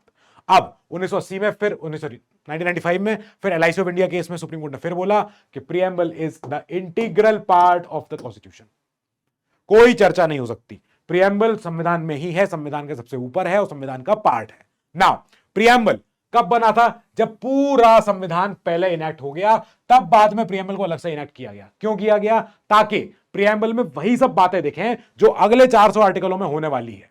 तो ऐसा नहीं प्रियम्बल पहले लिख के बैठ गए, आगे आर्टिकल कुछ और ही जा रहे हैं, नहीं, पहले पूरा आर्टिकल देखो और फिर देखो अच्छा ये प्रियम्बल है। तो मतलब क्या है कि प्रियम्बल ये इसलिए आया था ताकि कॉन्फॉर्मिटी आ सके, ताकि कॉन्करेंस आ सके। करेंस कैसे? कॉन्करेंस कि जो आर्टिकल्स देना चाह रहे हैं फंडामेंटल राइट्स के थ्रू, डीपीएसपीस के थ्रू, इवन हमारे फंडामेंटल ड्यूटीज के थ्रू, पार्ट 5 के थ्रू, पार्ट 6 के थ्रू, इन सारे पार्ट्स में जो आगे चीजें बातें लिखी हैं उन सब का निचोड़ गठजोड़ सब सारा प्रियम्बल में दिख जाए। ये कॉन्करेंस के लिए, ये कॉन्फॉर्मिटी के लिए प्रियम्बल को सबसे बाद में इनैक्ट किया गया था। अब preamble is neither the source of power nor a prohibition upon powers of legislature. ठीक है, प्रियम्बल क्या कहता है? लिबर्टी, इक्वालिटी, फ्रेटर्निटी, जस्टिस सब दे देंगे हम। किनको दे देंगे? भारतीयों को दे देंगे। अब अगर लेजिस्लेचर, पार्लियामेंट बोलने निकले आज की तारीख में, मान लो पार्लियामेंट सोचे कि यार हम खाली जो हमारे फंडामेंटल राइट्स हैं हम भारतीयों को ही दे, पर भारत में जो भी कोई व्यक्ति अगर मान लो बाहर से आता है रहने, हम उसको भी देना चाहे तो, लेकिन यहां प्रियम्बल तो कह रही है ओनली ऑन इट्स सिटीजंस। तो लेकिन इसका मतलब ये नहीं है कि प्रियम्बल जो है वो पार्लियामेंट की, लेजिस्लेचर की किसी पावर को कम कर रहा है। नहीं, ऐसा नहीं है। अगर आज पार्लियामेंट चाहे और हमारी पूरी पार्लियामेंट तो ये संविधान में चेंज कर दे, सारे फंडामेंटल राइट सबको दे दे, पूरे दुनिया भर के लोगों को दे दे, मन करे पार्लियामेंट का कर दे ये, लेकिन हाँ हो नहीं पाएगा वो अलग बात है, लेकिन प्रियम्बल उसको रोकेगा नहीं, प्रियम्बल उसको मना नहीं कर रहा है। अब प्रियम्बल इज नॉन जस्टिसिएबल, कि अगर प्रियम्बल का कोई चीज पूरी नहीं हो पाई, लो भैया चले गए सुप्रीम कोर्ट लड़ने सरकार से, तो इसके लिए मतलब no enforcement in court of law. ठीक है, तो इसका ये नहीं कि प्रियम्बल को लेके आप चल पड़े वहां सुप्रीम कोर्ट में लड़ाई करने। अब प्रियम्बल के चेंज करने के ऊपर आते हैं। प्रियम्बल कितनी और कब चेंज हो सकती है, क्यों चेंज हो सकती है? जब ये क्वेश्चन उठा था whether the preamble can be amended और नॉट, इस क्वेश्चन का आंसर आया कब? इस केस में जिसको हम कहते हैं Keshu case, Kesavananda Bharati case 1973। Supreme Court ने अपना पुराना जो जजमेंट था 1960 में जो दिया था इन्होंने, उसको उन्होंने पलट दिया। अब बोला कि preamble is an integral part of the constitution and it can be amended under article 368, क्योंकि ये प्रियम्बल, क्योंकि ये संविधान का हिस्सा है, और अगर संविधान को चेंज करते हैं तो हम चेंज कैसे करते हैं? इस आर्टिकल के थ्रू करते हैं। दैट मींस इसी आर्टिकल के थ्रू अपना प्रियम्बल भी चेंज हो सकता है। Now however such an amendment should not destroy the basic structure of the constitution। आप सब कुछ चेंज कर लो, लेकिन आप वो नहीं कर सकते जो संविधान की मूल भावना है। आप सारे फंडामेंटल को उठा के बाहर फेंक दो, कोई बात नहीं, ठीक है, मान सकते हैं, लेकिन उन फंडामेंटल राइट्स को बाहर फेंकने से संविधान की मूल धारणा चेंज नहीं होनी चाहिए। बस हम नहीं जानते, लेकिन हम ये बोल रहे हैं आप कर सकते हो चेंज, करना चाहो कर लो। ये सुप्रीम कोर्ट ने कहा, ये गुगली थी ये सुप्रीम कोर्ट की सरकार को या पार्लियामेंट को कि आप कर लो बेटा, जो करके दिखाना है तुम्हें करके दिखा सकते हो, हमको दिखा दो लाओ, लेकिन आप वो नहीं कर सकते जो संविधान के बेसिक स्ट्रक्चर का पार्ट है, जो संविधान की मूल अंतरात्मा का पार्ट है। बस ओके जी, ये बात क्लियर आ गई, ये बात बहुत बढ़िया थी। चलो साहब ठीक है, अब प्रियम्बल के अराउंड कुछ कुछ इंपॉर्टेंट फैक्ट्स। हमने अभी अभी पीछे नाम देखा, प्रेम बिहारी नारायण रायजादा, जिन्होंने अभी इसकी पूरी उकेरी थी, इटैलिक्स राइटिंग में लिखा था, who hand wrote the constitution, तो उन्होंने इसको भी लिखा था। फिर नंदलाल बोस जी ने इसको पूरा ब्यूटिफाई किया, जो सारे बॉर्डर वॉर्डर दिखते हैं आपको सुंदर सुंदर, सारे कलाकृतियां, वो सारी ब्यूटिफिकेशन, डेकोरेशन, वो सब कुछ किया। मैन्युस्क्रिप्ट लिखी जो हमारे संविधान की ओरिजिनल, उसमें chief artist behind the illustration of the original Indian constitution. अब preamble page along with other pages of the original constitution इन सब में was designed and decorated solely by renowned painter ब्योहर Ram Manohar Sinha ji, और ये राम जी का नाम आप वहां पाते हो, ठीक है, संविधान में। ये बात थी। अब चलो जी अगले चैप्टर पे। ये चैप्टर कौन सा है? ये चैप्टर है हमारा यूनियन एंड इट्स टेरिटरीज। कहां लिखे इसको? यहां पे लिख देते हैं, यूनियन एंड इट्स टेरिटरीज। अब ये देखो, जो आपके सामने जो मैप है, ये मैप में एक कलर है पिंक और एक कलर है येलो, और ये मैप लग तो रहा है इंडिया जैसा, पर इंडिया है नहीं है। क्यों नहीं है? क्योंकि ये उस समय पे 1947 का बिफोर पार्टीशन का मैप था। अब इसमें जो पीला वाला है, अगेन येलो वाला is for British, and pink वाला इज फॉर प्रिंसली स्टेट्स। अब ये केस लंबा थोड़ा चलेगा। क्या है केस?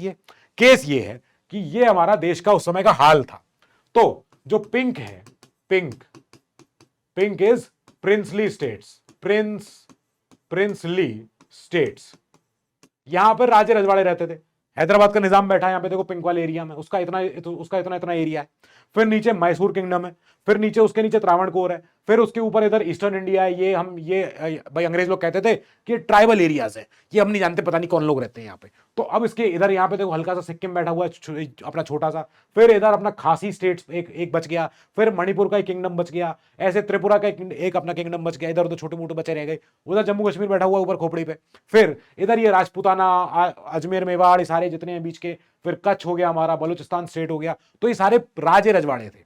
अभी यहां आपको दिख रहे हैं खाली 10-12, लेकिन ऐसे 550 थे, 552 राजा प्रिंसली स्टेट्स। अब जो पीले वाले हैं वो डायरेक्ट येलो वाले वो डायरेक्ट क्या है? सेंट्रल सरकार के, यानी देश की सरकार उस समय कौन? वाइसरॉय साहब के, ब्रिटिश। ओके जी, ठीक है। अब ये है जब हमारा इंडिया का जो भी हाल था, ये खिचड़ी थी। इस खिचड़ी को संभालने देखने के लिए आर्टिकल 1 to 4 संविधान का पहला ही पार्ट, सबसे ऊपर का अगर आप संविधान खोलोगे तो आपको दिखेगा क्या हमारे देश का कैसे कैसे कौन कौन है, क्या क्या है। पार्ट 1 जिसमें आर्टिकल 1 to 4 है, दे डील विद यूनियन, अपने हमारे देश का संघ और उसकी सारी टेरिटरी। इसको खोलते हैं, अब देखते हैं क्या बवाल है ये। नाउ ये बवाल कहां गया? ये रहा। अब पहला बवाल हमारा आर्टिकल 1, नेम। पहली बात तो नाम पे ही आ जाओ, Bharat, India that is Bharat, दो नाम यहीं पे आर्टिकल 1 में ही, दो ही नाम है। कैसे? आर्टिकल 1 कहता है India that is Bharat shall be a union of states, not a federation of states. जब ये आर्टिकल आया, कई लोग कह रहे थे इंडिया का नाम इंडिया क्यों, हिंदुस्तान रखो। कई लोग कह रहे थे नहीं साहब भारतवर्ष अपना रखेंगे। कोई कह रहा है नहीं साहब आर्यवर्त रखेंगे। कोई कह रहा है नहीं साहब सिंधु घाटी के बियॉन्ड वाला एरिया हमारा जम्बू द्वीप रखेंगे नाम। अम्बेडकर जी ने कहा ये तो बवाल, ये कैसे मानेंगे? तो इन्होंने दोनों नाम रख लिए, इंडिया दैट इज भारत, बस ये दो नाम ऑफिशियल हैं, यही है, रिपब्लिक ऑफ इंडिया, भारत का गणराज्य, बस। तो इन्होंने कहा हम क्या है? यूनियन ऑफ स्टेट्स है। अच्छा, आर्टिकल 1 ने क्या क्या क्लियर कर दिया कि नाम क्या रहेगा, कैसा टाइप ऑफ पॉलिटिक्स होगी, यूनियन ऑफ स्टेट्स होगी, और territorial area of the country वहीं का वहीं डिफाइन हो गया। कैसे? कि India that is Bharat shall be a union of states, यानी इन स्टेट्स की टेरिटरी हमारी देश की क्या होगी? टेरिटरी होगी, बस। अब इसी पे आगे चलते बवाल क्या है भैया, ये कंट्री को यूनियन क्यों लिखा गया? सर आप बता दो मालिक, आपको पता है, आप समझदार थे तो आपने क्या सोच के लिखा? हमने कहा सर ने बिल्कुल सही सोचा था। The phrase union of states has been preferred over federation. क्यों? क्योंकि इंडियन फेडरेशन वैसा नहीं है जैसा अमेरिकन फेडरेशन था। अमेरिका के फेडरेशन में क्या हुआ था? 13 कॉलोनीज जो कॉलोनीज थी, दे बिकेम 50 स्टेट्स। ठीक है, ये पहले अपने आप से 13 कॉलोनियां थी जो ब्रिटेन की गुलाम थी। ये ब्रिटेन की गुलाम थी और इन लोगों ने लड़ाई लड़ी, उनको ब्रिटेन को धक्का मार के बाहर निकाला, फिर आपस में अपने आप से सारा जंग लड़ी, सब कुछ किया, सिविल वॉर हो गया, खत्म हो गया सब कुछ, तब जाके एक वहां पे यूनाइटेड स्टेट्स ऑफ अमेरिका आ गया। तभी उनका नाम क्या गया? द यूएसए लिखते हैं। ठीक है, हम क्यों लिखते हैं? क्योंकि वो द एक वर्ब है, वो क्या है? वो एक यूनियन है, वो एक फेडरेशन है इन सारे 50 स्टेट्स का। तो वहां पे स्टेट्स पहले से थे, इंडियन फेडरेशन वैसा नहीं था। Federation is not the result of an agreement among the states. हमारे यहाँ क्या है, हमारे यहाँ पे स्टेट्स का अग्रीमेंट नहीं लिया गया, पहले स्टेट्स को बोला पहले इंडिया में रहो तब आगे अग्रीमेंट होगा। तो that means states have no right to secede from the federation. This federation is an union because it is indestructible. हमारा फेडरेशन अलग है। हमारे यहां स्टेट्स कल को ये नहीं कह सकते कि हम चले इंडिया छोड़ के। कल को कर्नाटका कहते हैं नहीं साहब मेरा बेंगलोर बहुत अच्छी जीडीपी सब कुछ है, सिलिकॉन वैली मेरे पास है, मेरे पास अपना अरेबियन सी का भी कोस्ट लाइन है, मैं जीत जाऊंगा। नहीं हो सकता। महाराष्ट्र कहते नहीं साहब हम तो एकदम सबसे बड़े, हम महाराष्ट्र हैं, हम तो सबसे आगे हैं, तो हम भी अलग चलते हैं इंडिया से। नहीं हो सकता है, सॉरी, इम्पॉसिबल। यहां पे states have no right to secede. Secede मतलब होता है छोड़ के जाना। कल को अपना ये सारे मणिपुर नागालैंड कहते हैं हम चले म्यांमार में, नहीं हो सकता है, सॉरी, इम्पॉसिबल। सो हमारे यहां जो फेडरेशन है इट इज इनडिस्ट्रक्टिबल। अब इसकी टेरिटरी क्या क्या है, टेरिटरी हम देखते हैं। इंडिया की टेरिटरी को नापने के लिए, सब कुछ पाने के लिए आपको समझना पड़ेगा सारे स्टेट्स की टेरिटरी, देश की यूटीज और आने वाली फ्यूचर में। अब एक एक करके पहले इस पे आते हैं। ये टेरिटरी ऑफ स्टेट्स क्या है, स्टेट्स उस समय क्या मानोगे आप, स्टेट्स उस समय जो भी स्टेट थे आजाद होते ही, अब जैसे भी मिले बिखरे चुखरे से, इनमें क्या क्या है, इनमें प्रिंसली स्टेट्स हैं और ब्रिटिश प्रोविंसेस हैं, बस यही तो होंगे। तीसरा कोई जगह तो नहीं है, तीसरी कोई इस मैप पे कोई तीसरा आपको जगह कोई और कलर दिख रहा है क्या? यहां पे येलो पिंक ही तो है। तो इन येलो पिंक में दो चीजें हैं, क्या है, येलो और पिंक है। येलो क्या है, ब्रिटिश के गुलाम, और पिंक क्या है, जिसमें राजे रजवाड़े हैं। तो इनको पहले कंबाइन कर लो, येलो पिंक, ये हो गई टेरिटरीज ऑफ स्टेट्स। बस अब आगे चलो। अब टेरिटरीज ऑफ स्टेट्स में क्या क्या जुड़ेगा, वही हमने कहा येलो और पिंक वो जुड़ रहा है। आप भाई साफ सीधी बात, ये बन गई टेरिटरी ऑफ स्टेट। नाउ एक नई चीज आती है यूटीज, हमारी यूनियन टेरिटरीज। दैट मींस क्या, चंडीगढ़ CHD लिख रहा हूं मैं यहां पे, फिर दिल्ली लिख दे रहा हूं मैं यहां पे, लो।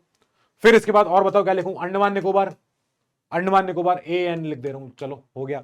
लक्षद्वीप लिख दूंगा आगे, चलो। तो ये क्या हो गई, हमारी यूटीज हो गई, जिनमें क्या है, सेंटर डायरेक्टली कंट्रोल कर रहा है। इनमें कोई स्टेट नहीं, इनमें कोई आपस में कोई अपना कोई और रूल रेगुलेशन नहीं, जो सेंटर कहेगा वो मानने पड़ेगी, ठीक। फिर आने वाले समय में कुछ फ्यूचर में कोई टेरिटरीज, तो इंडिया, अब मैंने आपको एग्जांपल देता हूं, मान लो भूटान है। अब भूटान कल को कह दे कि आदित्य तिवारी बहुत अच्छा मेरा दोस्त है, भूटान का राजा कह दे मान लो, तो आदित्य तिवारी को बुलाएं भूटान वाले और कहेंगे आदित्य तिवारी जी आप एक काम करो, यहाँ के राजा बन जाओ। मैं कहूंगा मैं क्यों बनूंगा राजा, मेरा अपना वहां पे चल रहा है बढ़िया काम। तो अब क्या होगा, वो कहते नहीं साहब आप एक काम करो, आधा भूटान काट के ले जाओ। काट के कहां लेके जाऊंगा, यहीं तो रहेगा भूटान, मुझे चाहिए क्यों, कि नहीं हम आपके नाम आपको दे रहे हैं। मैं कहा चलो ठीक है, तुम्हारी मर्जी है, देना चाहो दे दो।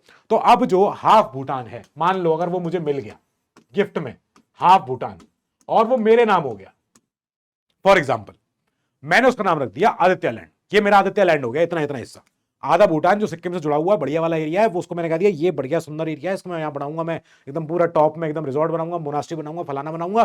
तो अब इसकी अपनी कैपिटल होगी हाफ भूटान के, आदित्य लैंड की। तो आदित्य लैंड में एक अभी क्या है, वो एक ऐसा एरिया है जो भूटान ने छोड़ दिया है और इंडिया में आया नहीं है अभी जुड़ के।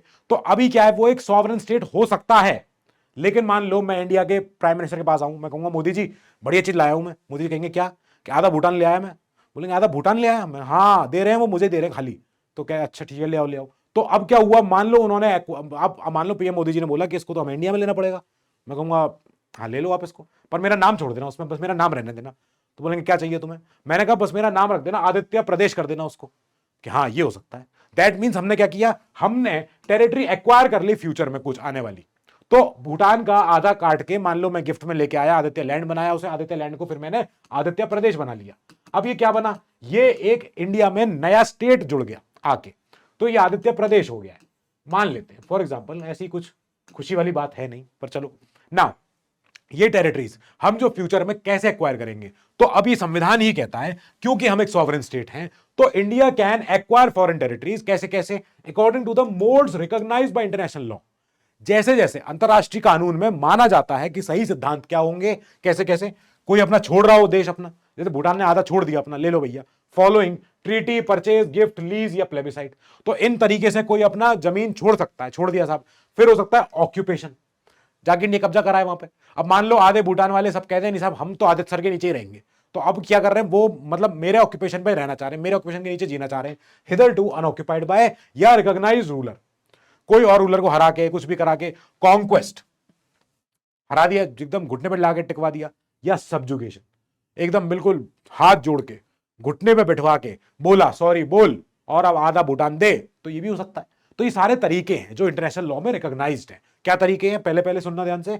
1, सेसेशन, सेसेशन कैसा कैसे होता है, कोई ट्रीटी पूरी करने की वजह से, कोई परचेज, कोई गिफ्ट, कोई लीज, कोई प्लेबिसाइड, जैसे अलास्का यूएस वाला वो रशिया से लिया गया था।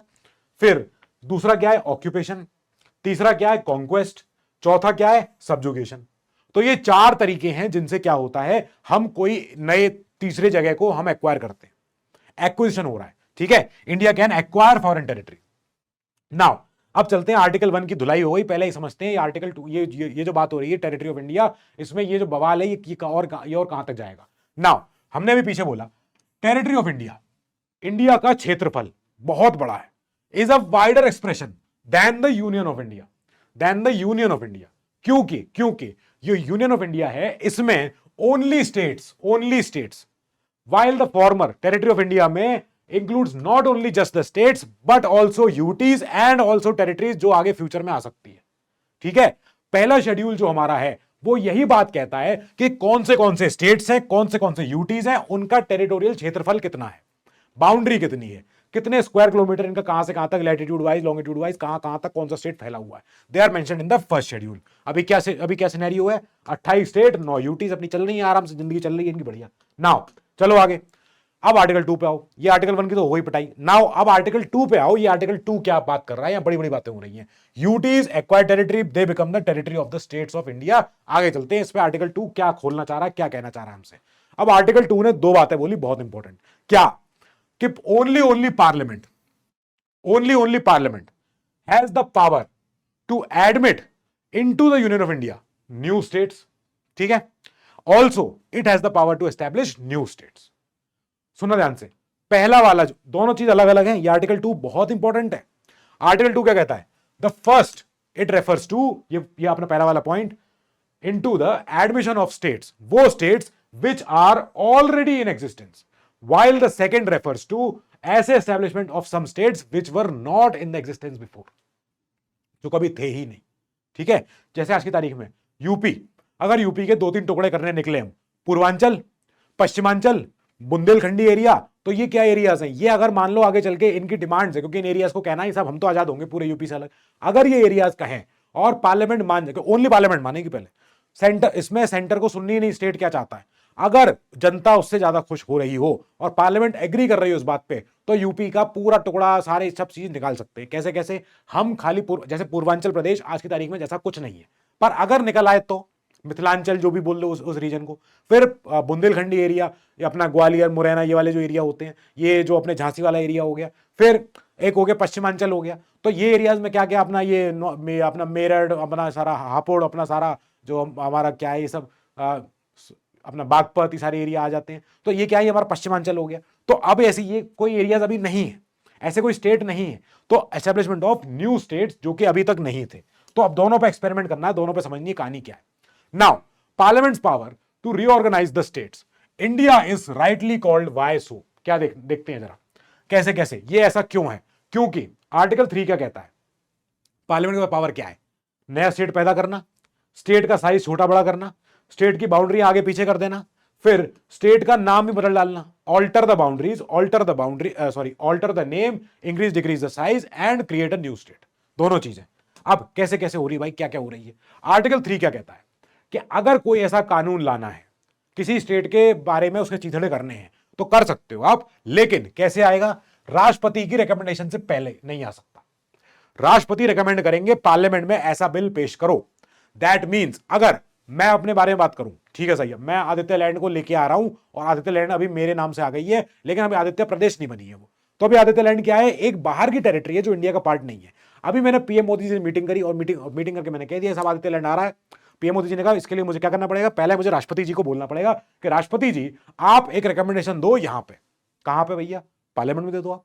ठीक है भैया, पार्लियामेंट में दे देंगे राष्ट्रपति जी। अब इसके बाद क्या होगा, फिर उस पर बिल आएगा, आदित्य लैंड को हम एक्वायर कर रहे हैं साहब, अब ये यूटी बन गई, अब वो यूटी बन गई मान लो, तो यूटी बनने के बाद हम उसको स्टेट बनाएंगे। उसके लिए हम क्या करेंगे, अब उस आदित्य लैंड को आदित्य प्रदेश बनाना है, तो हम उसको कौन से स्टेट में जोड़ें, सिक्किम में जोड़ दें अगर मान लो तो, हाँ मैं कहूँगा सिक्किम में जोड़ दो, सिक्किम बढ़िया स्टेट है।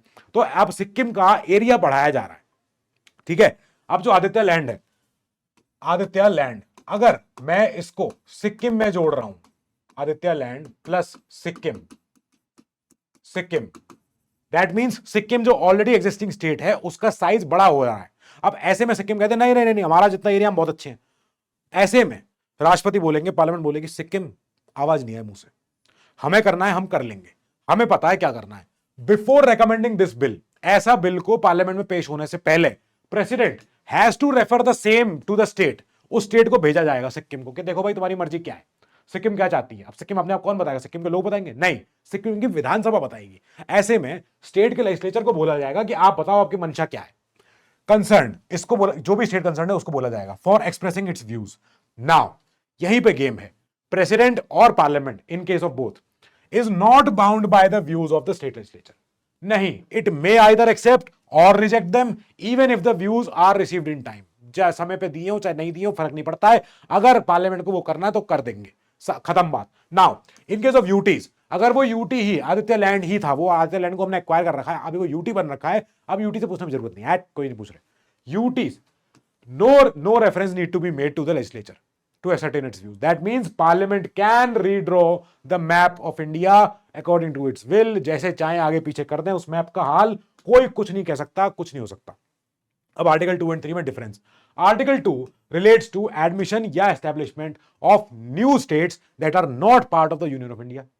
आर्टिकल 3 कहता है जो ऑलरेडी एग्जिस्टिंग स्टेट्स हैं उनमें क्या बदलाव करना है उसकी बात कर लो, ठीक है। Article 3 deals with internal rearrangement. Article 3 कब यूज होगा, जब आदित्य लैंड को हम सिक्किम में जोड़ेंगे।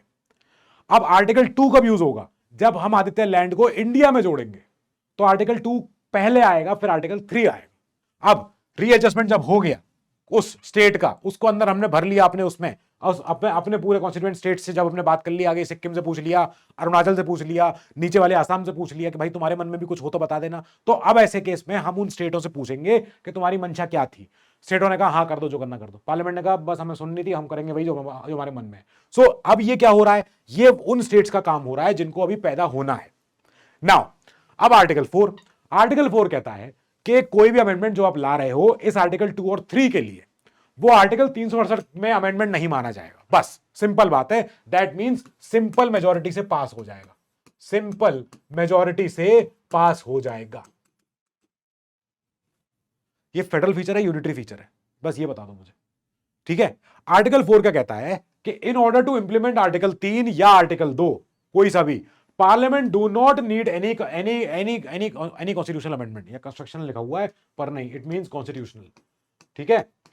संविधान में अमेंडमेंट कब हम कैसे करते हैं, हम करते हैं अंडर दिस आर्टिकल, पार्ट 20 में ही है आर्टिकल 368। ये क्या कहता है संविधान में अमेंडमेंट कैसे कैसे होगा।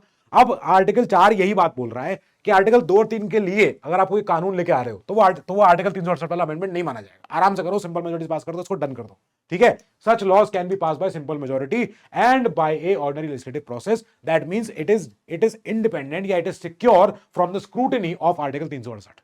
बस सिंपल, काम, सीधी बात, आदि। चलो आगे चलते हैं। अब जो हमारा आर्टिकल 4 ये कहता है, लॉज जो भी कानून बने हैं मेड फॉर एडमिशन या एस्टैब्लिशमेंट ऑफ नया states under article 2 and formation of new states and alteration of area boundary name या of existing states under article 3 are not to be considered as amendments of the constitution under article 368। Language यही है, article 4 की language simple है, that means such laws can be pass by simple majority and through an ordinary legislative process. Easy, छुट्टी, आसान, 1 घंटे के अंदर आएंगे एमपीज, बैठ के बात करेंगे और ओके कर देंगे, डन, बाय। बेरुवारी यूनियन जो हमने पीछे देखा था पिछले वाले अभी चैप्टर में प्रीएम्बल में, तो बेरुवारी यूनियन का केस क्या था। जो आपको ये मैप दिख रहा है, ये मैप है बांग्लादेश का, उस समय का ईस्ट पाकिस्तान जो भी है ये। अब ये क्या है, जो मैप है इसमें आपको कुछ रेड एरिया दिख रहा होगा, ये रेड एरिया है। इधर देखो कुछ बहुत सारा एरिया है, ये कुछ ये बहुत सारे मिनी एरियाज है। अब ये क्या है, यहां पे गेम फंस गया था एन्क्लाव्स का। एन्क्लेव्स कह लो, एन्क्लाव कह लो, जो भी आपको कहना है इसको। अब जो एन्क्लाव्स है ना, ये एन्क्लाव क्या होते हैं साहब, एन्क्लाव होते हैं वो एरिया जो किसी और देश के हैं पर किसी और देश में है, उसको हम कहते हैं एन्क्लाव्स। जैसे फॉर एग्जांपल अपना ये वेस्ट बंगाल का एरिया है, ये साउथ बेरुवारी सेक्टर है, फिर ये हरिपाल एलनपुर सेक्टर है ये, फिर अपने कई सारे पटारी वटारी बहुत सारे एरियाज हैं, ये ठकुरानी बाड़ी, कालाबाड़ी, ये सब एरियाज हैं। तो ये एरियाज क्या थे, इन एरियाज में कुछ ऐसे इंटरनल एरियाज जो इंडिया के हैं और उन एरियाज के अराउंड बांग्लादेश है, और उसके बाहर इंडिया है और उसके बाहर बांग्लादेश है। तो ये सब गेम हो रहा था। अभी इतना जो फटा पड़ा था ये वाला मामला, इस ये पूरे पोरस बाउंड्रीज है, लोग अपने गांव से निकले पहुंचे बांग्लादेश में, फिर थोड़ा उस गांव के पार निकले पहुंचे इंडिया में, फिर उस गांव के आगे निकले पहुंचे बांग्लादेश में, ये हो रहा था। अब इसको हमने सॉल्व करना चाहा। हमने कहा मालिक कैसे करेंगे इसको सॉल्व? तो इसका आइडिया क्या है, जो इतना जिसका एरिया ले जाओ, बांट जाओ, दे दो, नहीं चाहिए नहीं चाहिए। तो ऊपर मेघालय है, इधर आसाम जुड़ रहा है, इधर वेस्ट बंगाल है पूरा, उधर त्रिपुरा पीछे फंसा हुआ है, ये मिजोरम है, इतने सारे एरियाज हैं हमारे बांग्लादेश से जुड़े हुए। अब इन एरियाज में कई सारे बॉर्डर डिस्प्यूट प्रॉब्लम अगेन। तो अब यहां पे सरकार ने सोचा कि काम करते हैं यार, इन एरियाज को क्लियर करो यार, जिसका जो बांग्लादेश को देना चाहो दे दो यार, नहीं चाहिए ये सब बंगाली, जाओ यहां से चलो। तो अब ये केस के लिए क्या हुआ कि इतनी जमीन छोड़नी पड़ेगी। अब सेंटर ने कहा हाँ छोड़ देंगे यार, गई भाड़ में, नहीं चाहिए, कलेश नहीं चाहिए। अब ऐसे केस में भाई वेस्ट बंगाल ने बोला कि ए रुकना जरा, तुम डिसाइड कर दे रहे हो ऊपर बैठ के कि ये एरिया छोड़ना है। इस एरिया में रहते कौन है? कि लोग रहते होंगे, कि लोग रहते हैं ना, वो जमीन पे तो रहते हैं, जमीन मेरी है। वेस्ट बंगाल बोला जमीन तो मेरी, लैंड है। तो अब वेस्ट बंगाल ने कहा कि you are sending my land to Bangladesh, कैसे? यही क्वेश्चन था। Does the power of parliament to diminish the areas of a state, एक स्टेट का एरिया छोटा करना है अंडर आर्टिकल 3, ठीक है। Does this power of parliament also include the power to secede Indian territory to a foreign territory? क्या article 3 में text ये लिखा हुआ है कि आर्टिकल 3 ये कहता है अगर साहब एक प्रदेश का एरिया छोटा करना है, हाँ कर सकते हो साहब, पर एरिया छोटा करना है इसलिए करना है कि दूसरे देश को देना है एरिया? ये तो नहीं लिखा हुआ है। यही क्वेश्चन लेके वेस्ट बंगाल गया ऊपर सुप्रीम कोर्ट में। अब सुप्रीम कोर्ट में बात हुई कि हाँ ये क्या हो गया यार इधर। यहां पे सुप्रीम कोर्ट ने बोला कि power of parliament to diminish the area of state does not cover the secession of Indian territory. नहीं नहीं नहीं नहीं नहीं, hence Indian territory can't be seceded to a foreign state unless ये अमेंडमेंट हो जाए अंडर आर्टिकल 368।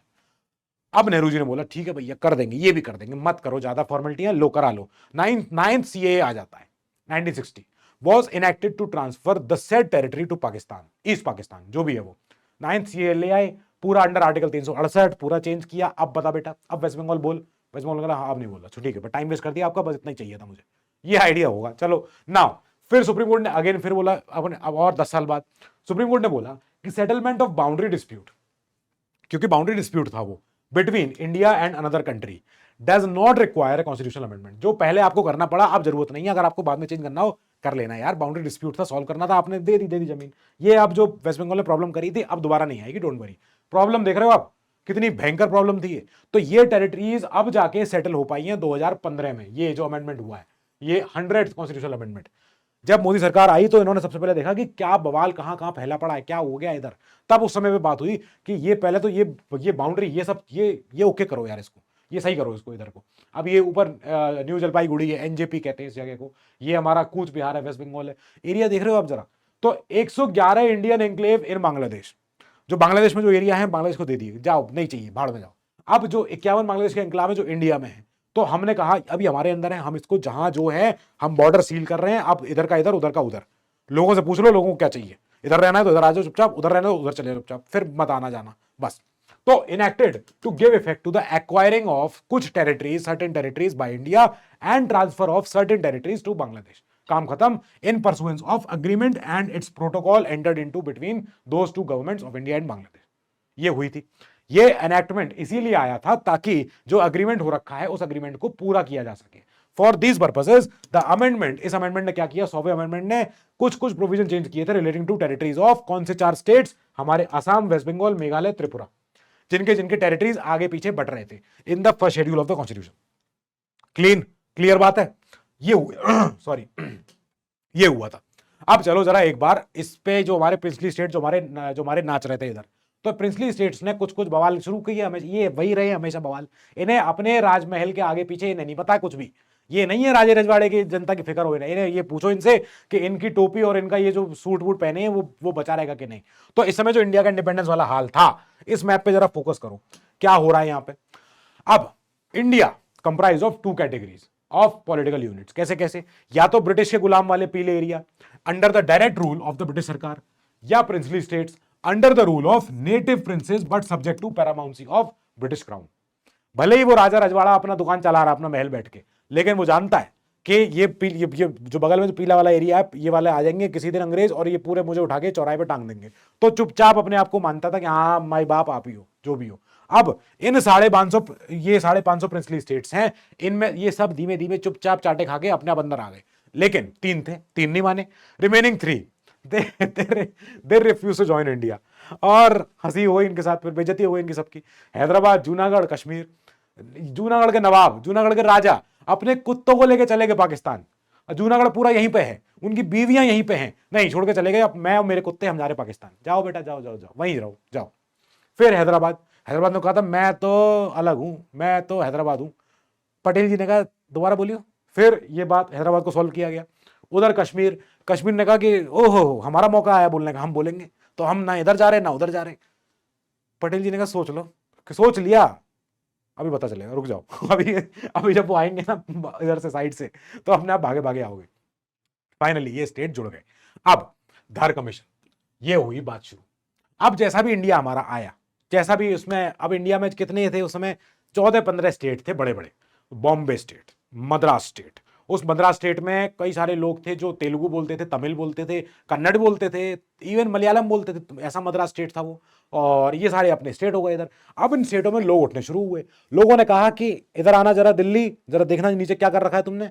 तो नेहरू जी ने कहा क्या हो गया, सही तो है, क्या है कि सही नहीं है, हम मद्रास स्टेट में रहते हैं और हम तेलुगु बोलते हैं।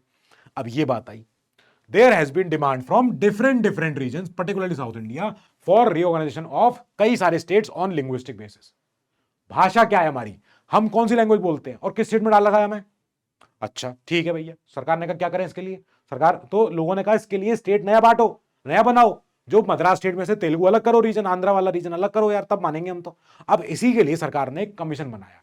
कमीशन क्या था, लिंग्विस्टिक प्रोविंसेस कमीशन, एक कमीशन, धर कमीशन उसी को बोला जाता है। और इसमें जस्टिस हमारे एस के धर जी थे, इसकी चेयरमैनशिप कर रहे थे। इनको बोला गया कि आप कमीशन, आप जाओ जरा जाके देखो समझो कि क्या करना है इनके साथ, ये इनको क्या चाहिए इनको देख लेना जरा। अब इस कमीशन ने क्या बोला कि आप स्टेट को आपस में कुछ बांट सकते हो on the basis of administrative convenience, प्रशासनिक सुविधा के लिए, रादर देन लिंग्विस्टिक फैक्टर। लोगों ने कहा ये क्या बात हुई, तुमसे हमारी मांग क्या थी यार।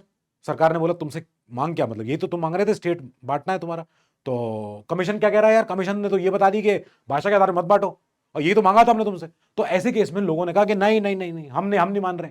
दिस क्रिएटेड मच रिजेंटमेंट, नहीं माने लोगों ने कहा अरे यार ये एक ही आर्गुमेंट था तुमसे, तुमने उसी को पलट दिया, तुम बोल रहे हो उस पर बात ही नहीं करे हुए। नाउ इसके बाद नया अपॉइंटमेंट बनता है, लिंग्विस्टिक प्रोविंसेस कमेटी बनी बाय द कांग्रेस, और इस कमेटी ने खुद ही से अपने आप ये बोला, हिम्मत लेके कि लाओ हम बताएंगे, लाओ क्या करें। इस कमेटी में कौन थे हमारे तीनों बड़े नेता, नेहरू जी, पटेल जी और पट्टाभी सीतारामैया जी। जेवीपी कमेटी कहते थे इसको, जेवीपी कमेटी ये है, ठीक है भैया। अब जेवीपी कमेटी जो है, इस कमेटी को भी सेम टास्क मिला कि दोबारा देखो इनकी क्या मंशा है, क्या मांग है इनकी। इस कमेटी ने भी अपने आप से, मतलब उस समय सोचो प्राइम मिनिस्टर खुद यही है, और यही सरकार में सरकार के हेड भी यही हैं, और उस समय पे कमेटी के मेंबर भी यही हैं। तो इन्होंने जो कमेटी बनाई अपनी जेवीपी कमेटी, उसमें पटेल जी भी थे, पट्टाभी सीतारामैया सर भी थे। तो इस कमेटी ने अपनी रिपोर्ट दे दी भैया अप्रैल 1949 में। इनके बाद इस कमेटी की रिपोर्ट में भी यही बात थी कि हम रिजेक्ट करते हैं language as the basis for reorganisation of states. Language के आधार पर तो देश नहीं बांटेंगे, क्योंकि अगर लैंग्वेज के आधार पर देश बांटा तो देश फिर बिखर जाएगा। अभी जो समेटा है किसी तरह ये रायता फिर फैल जाएगा, ये नहीं हो सकता है। 1950 में संविधान contained a 4-fold classification of states, जो part A, part B, part C, part D दिख रहा है। अभी आपको दिखाता हूं ये क्या है। तो ये जो part A, part B, part C, ये अपने पार्ट डी हैं, इनको हमारे संविधान ने बांटा हुआ था कि इस तरीके के होंगे। तो पार्ट ए में इसको इधर कर देते हैं थोड़ा सा, कैसा टेढ़ा देखो, एकदम टेढ़ा हो रखा है ये। हाँ 3 तो लगानी है लाइन है, हाँ ठीक है, एक यहां हो जाएगी, एक यहां हो जाएगी, बस। हाय हाय हाय हाय हाय, लाइन ही सीधी नहीं हो पा रही। सो एक लाइन यहां बना लेते हैं अपनी। तो अब क्या है, अभी मैं तुम्हें सबके नाम नहीं लिख सकता, लेकिन तुम अपने आप समझ जाओगे कहानी क्या हो रही है। तो पार्ट ए लिख रहा हूं मैं। पार्ट ए में क्या आएंगे, British British British governors province, governors provinces for example दो, चलो गवर्नर्स प्रोविंसेस के एग्जाम्पल दो। यहां पे क्या क्या लिखूं मैं, बंगाल, बिहार, असम, और बताओ यूपी, और बताओ बॉम्बे, फिर मद्रास, एटसेट्रा एटसेट्रा। ठीक है, ये हो गया पार्ट ए। अब पार्ट बी में क्या होंगे? पार्ट बी में वो एरियाज होंगे जो राजे रजवाड़ों के थे लेकिन उनके यहां विधानसभाएं थी।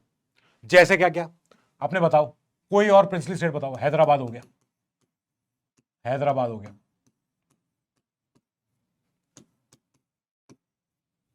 जम्मू कश्मीर हो गया। ये सारे जो एरियाज थे जो प्रिंसली स्टेट्स थे वो, ठीक है, इनको मैं यहां लिख दे रहा हूं, princely states with princely states, princely states, states with legislature, with legislature, with legislature. इनके विधानसभाएं थी, भले ही राजे रजवाड़ा था लेकिन इनके अपना खुद भी एक अपनी विधानसभा कुछ तो थी, प्रोविंशियल लेजिस्लेचर कहते थे उसको। ठीक है भैया, अब तीसरा कलर ले लेते हैं, पार्ट सी ले लेते हैं। तो पार्ट सी, पार्ट सी में क्या होंगे? पार्ट सी में होंगे chief commissioners provinces, chief commissioners, commissioners provinces and plus some princely states, some princely states। ठीक है। क्या होते हैं चीफ कमिश्नर प्रोविंसेस? ये चार होते हैं, ये चार होते हैं। कौन से चार होते हैं? अजमेर, दिल्ली, बलूचिस्तान। ये वाले जो एरिया था जो इतना बड़ा भी नहीं था कि गवर्नर बैठे यहां पे, और इतना दूर भी नहीं था कि यहां कुछ भाई रूल ही ना हो, तो रूल करना है, दिल्ली है वो मेन एरिया है, तो उसको वहां पे चीफ कमिश्नर बैठा दिया एक। ठीक है भैया, और कुछ प्रिंसली स्टेट्स ये हो गए। जो इधर एक लास्ट बचा है, इसको चाचा को ऐसे लिख लो यहां पे, पार्ट डी। पार्ट डी में खाली एक ही चीज है, वो क्या पता है? ये क्या है? अंडमान निकोबार आइलैंड। बस काम खत्म। तो ये पार्ट डी था कि ये तो बहुत ही स्पेशल है यार, इसको मत छोड़ देना, ये भूल मत जाना, इसको याद रख लेना इसको। तो पार्ट डी में संविधान में ये लिख दिए गए थे। ये था हमारे यहां क्लासिफिकेशन जो हमने ऐसे बांटे थे कि ये बना है क्या? इंडिया का यूनियन पूरा का पूरा। अब ये जो इंडिया का यूनियन है, इस part A, part B, part C, part D, लड़ाई तो यही है सारी। ये जो बैठे हुए हैं, ये बॉम्बे प्रोविंस, इसमें गुजराती कह रहे हैं हम मराठी बोलें कि गुजराती बोलें, हमारा क्या है? तो सरकार कह रही क्या तुम अपना गुजराती बोलो, तो गुजरात स्टेट बनाओ उसके लिए। अब सरकार ने कहा ये अरे या भाषा के नाम पे बनवा रहे हो यार, फिर वही बात कर रहे हो। तो लोगों ने कहा यही तो बात करनी तुमसे यार, तुम बात ही नहीं कर रहे हो। अब फाइनली एक बड़ा बवाल हो गया। ये जो फोटो देख रहे हो आप इनकी, तो स्वर्गीय Shri Potti Sriramulu ji, he was a very big fan of Gandhi ji, and Gandhi ji also was a very big fan of Potti sir. तो अब क्या है, क्या हुआ कि ये जो आंध्रा से थे और आजादी हो गई, आजादी के पहले तक खूब लड़ाई लड़ी इन्होंने, एकदम पूरा आमने सामने एकदम, और पूरे साथ साथ थे पूरे अंग्रेजों के खिलाफ। ठीक है भैया, आजादी के बाद श्रीरामुलू जी बोले कि मैं बैठ रहा हूं मुगल ताल पे। गांधी जी का रास्ता वही था, गांधी जी का रास्ता इन्होंने फॉलो किया, पोटी श्रीरामुलू जी ने, और इन्होंने क्या कर दिया? एजिटेशन कर दिया, एंड द डेथ ऑफ पोटी श्रीरामुलू। ये हंगर में बैठ गए, बुक अपने हंगर स्ट्राइक बैठे रह गए 56 दिन तक, उनकी डेथ हो गई। अब जब डेथ हुई उसके बाद सरकार ने कहा कि बवाल ये अब गया हाल, अब बिगड़ेगा। तो इसके बाद तुरंत बाद गवर्नमेंट ऑफ इंडिया जाग गई तुरंत, and was forced to create the first linguistic state, जिसका नाम बना Andhra state, by separating the Telugu speaking areas from the Madras state. अब मैप चेंज होना शुरू, जैसे ही आंध्रा बना आगे लोग खड़े हो गए कि ओह यही तो वेट कर रहे थे।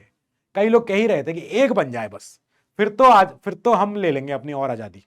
ठीक है, अब आंध्रा से आने के बाद से ये इंटेंसिफाई हो गई डिमांड। कौन सी demand? Demand from other regions for creation of states on linguistic basis.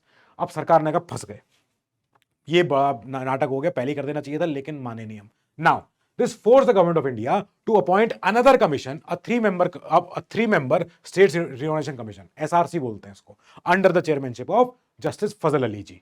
तो जस्टिस फजल अली जी की अध्यक्षता में बोल दिया गया कि एक कमीशन बनाओ नया, उसकी पढ़ाई करो दोबारा से कि क्या हम सच में एक नया स्टेट बनाएं, क्या हमें सच में ऐसे स्टेट बनाने हैं जो कि भाषा के नाम पे बने।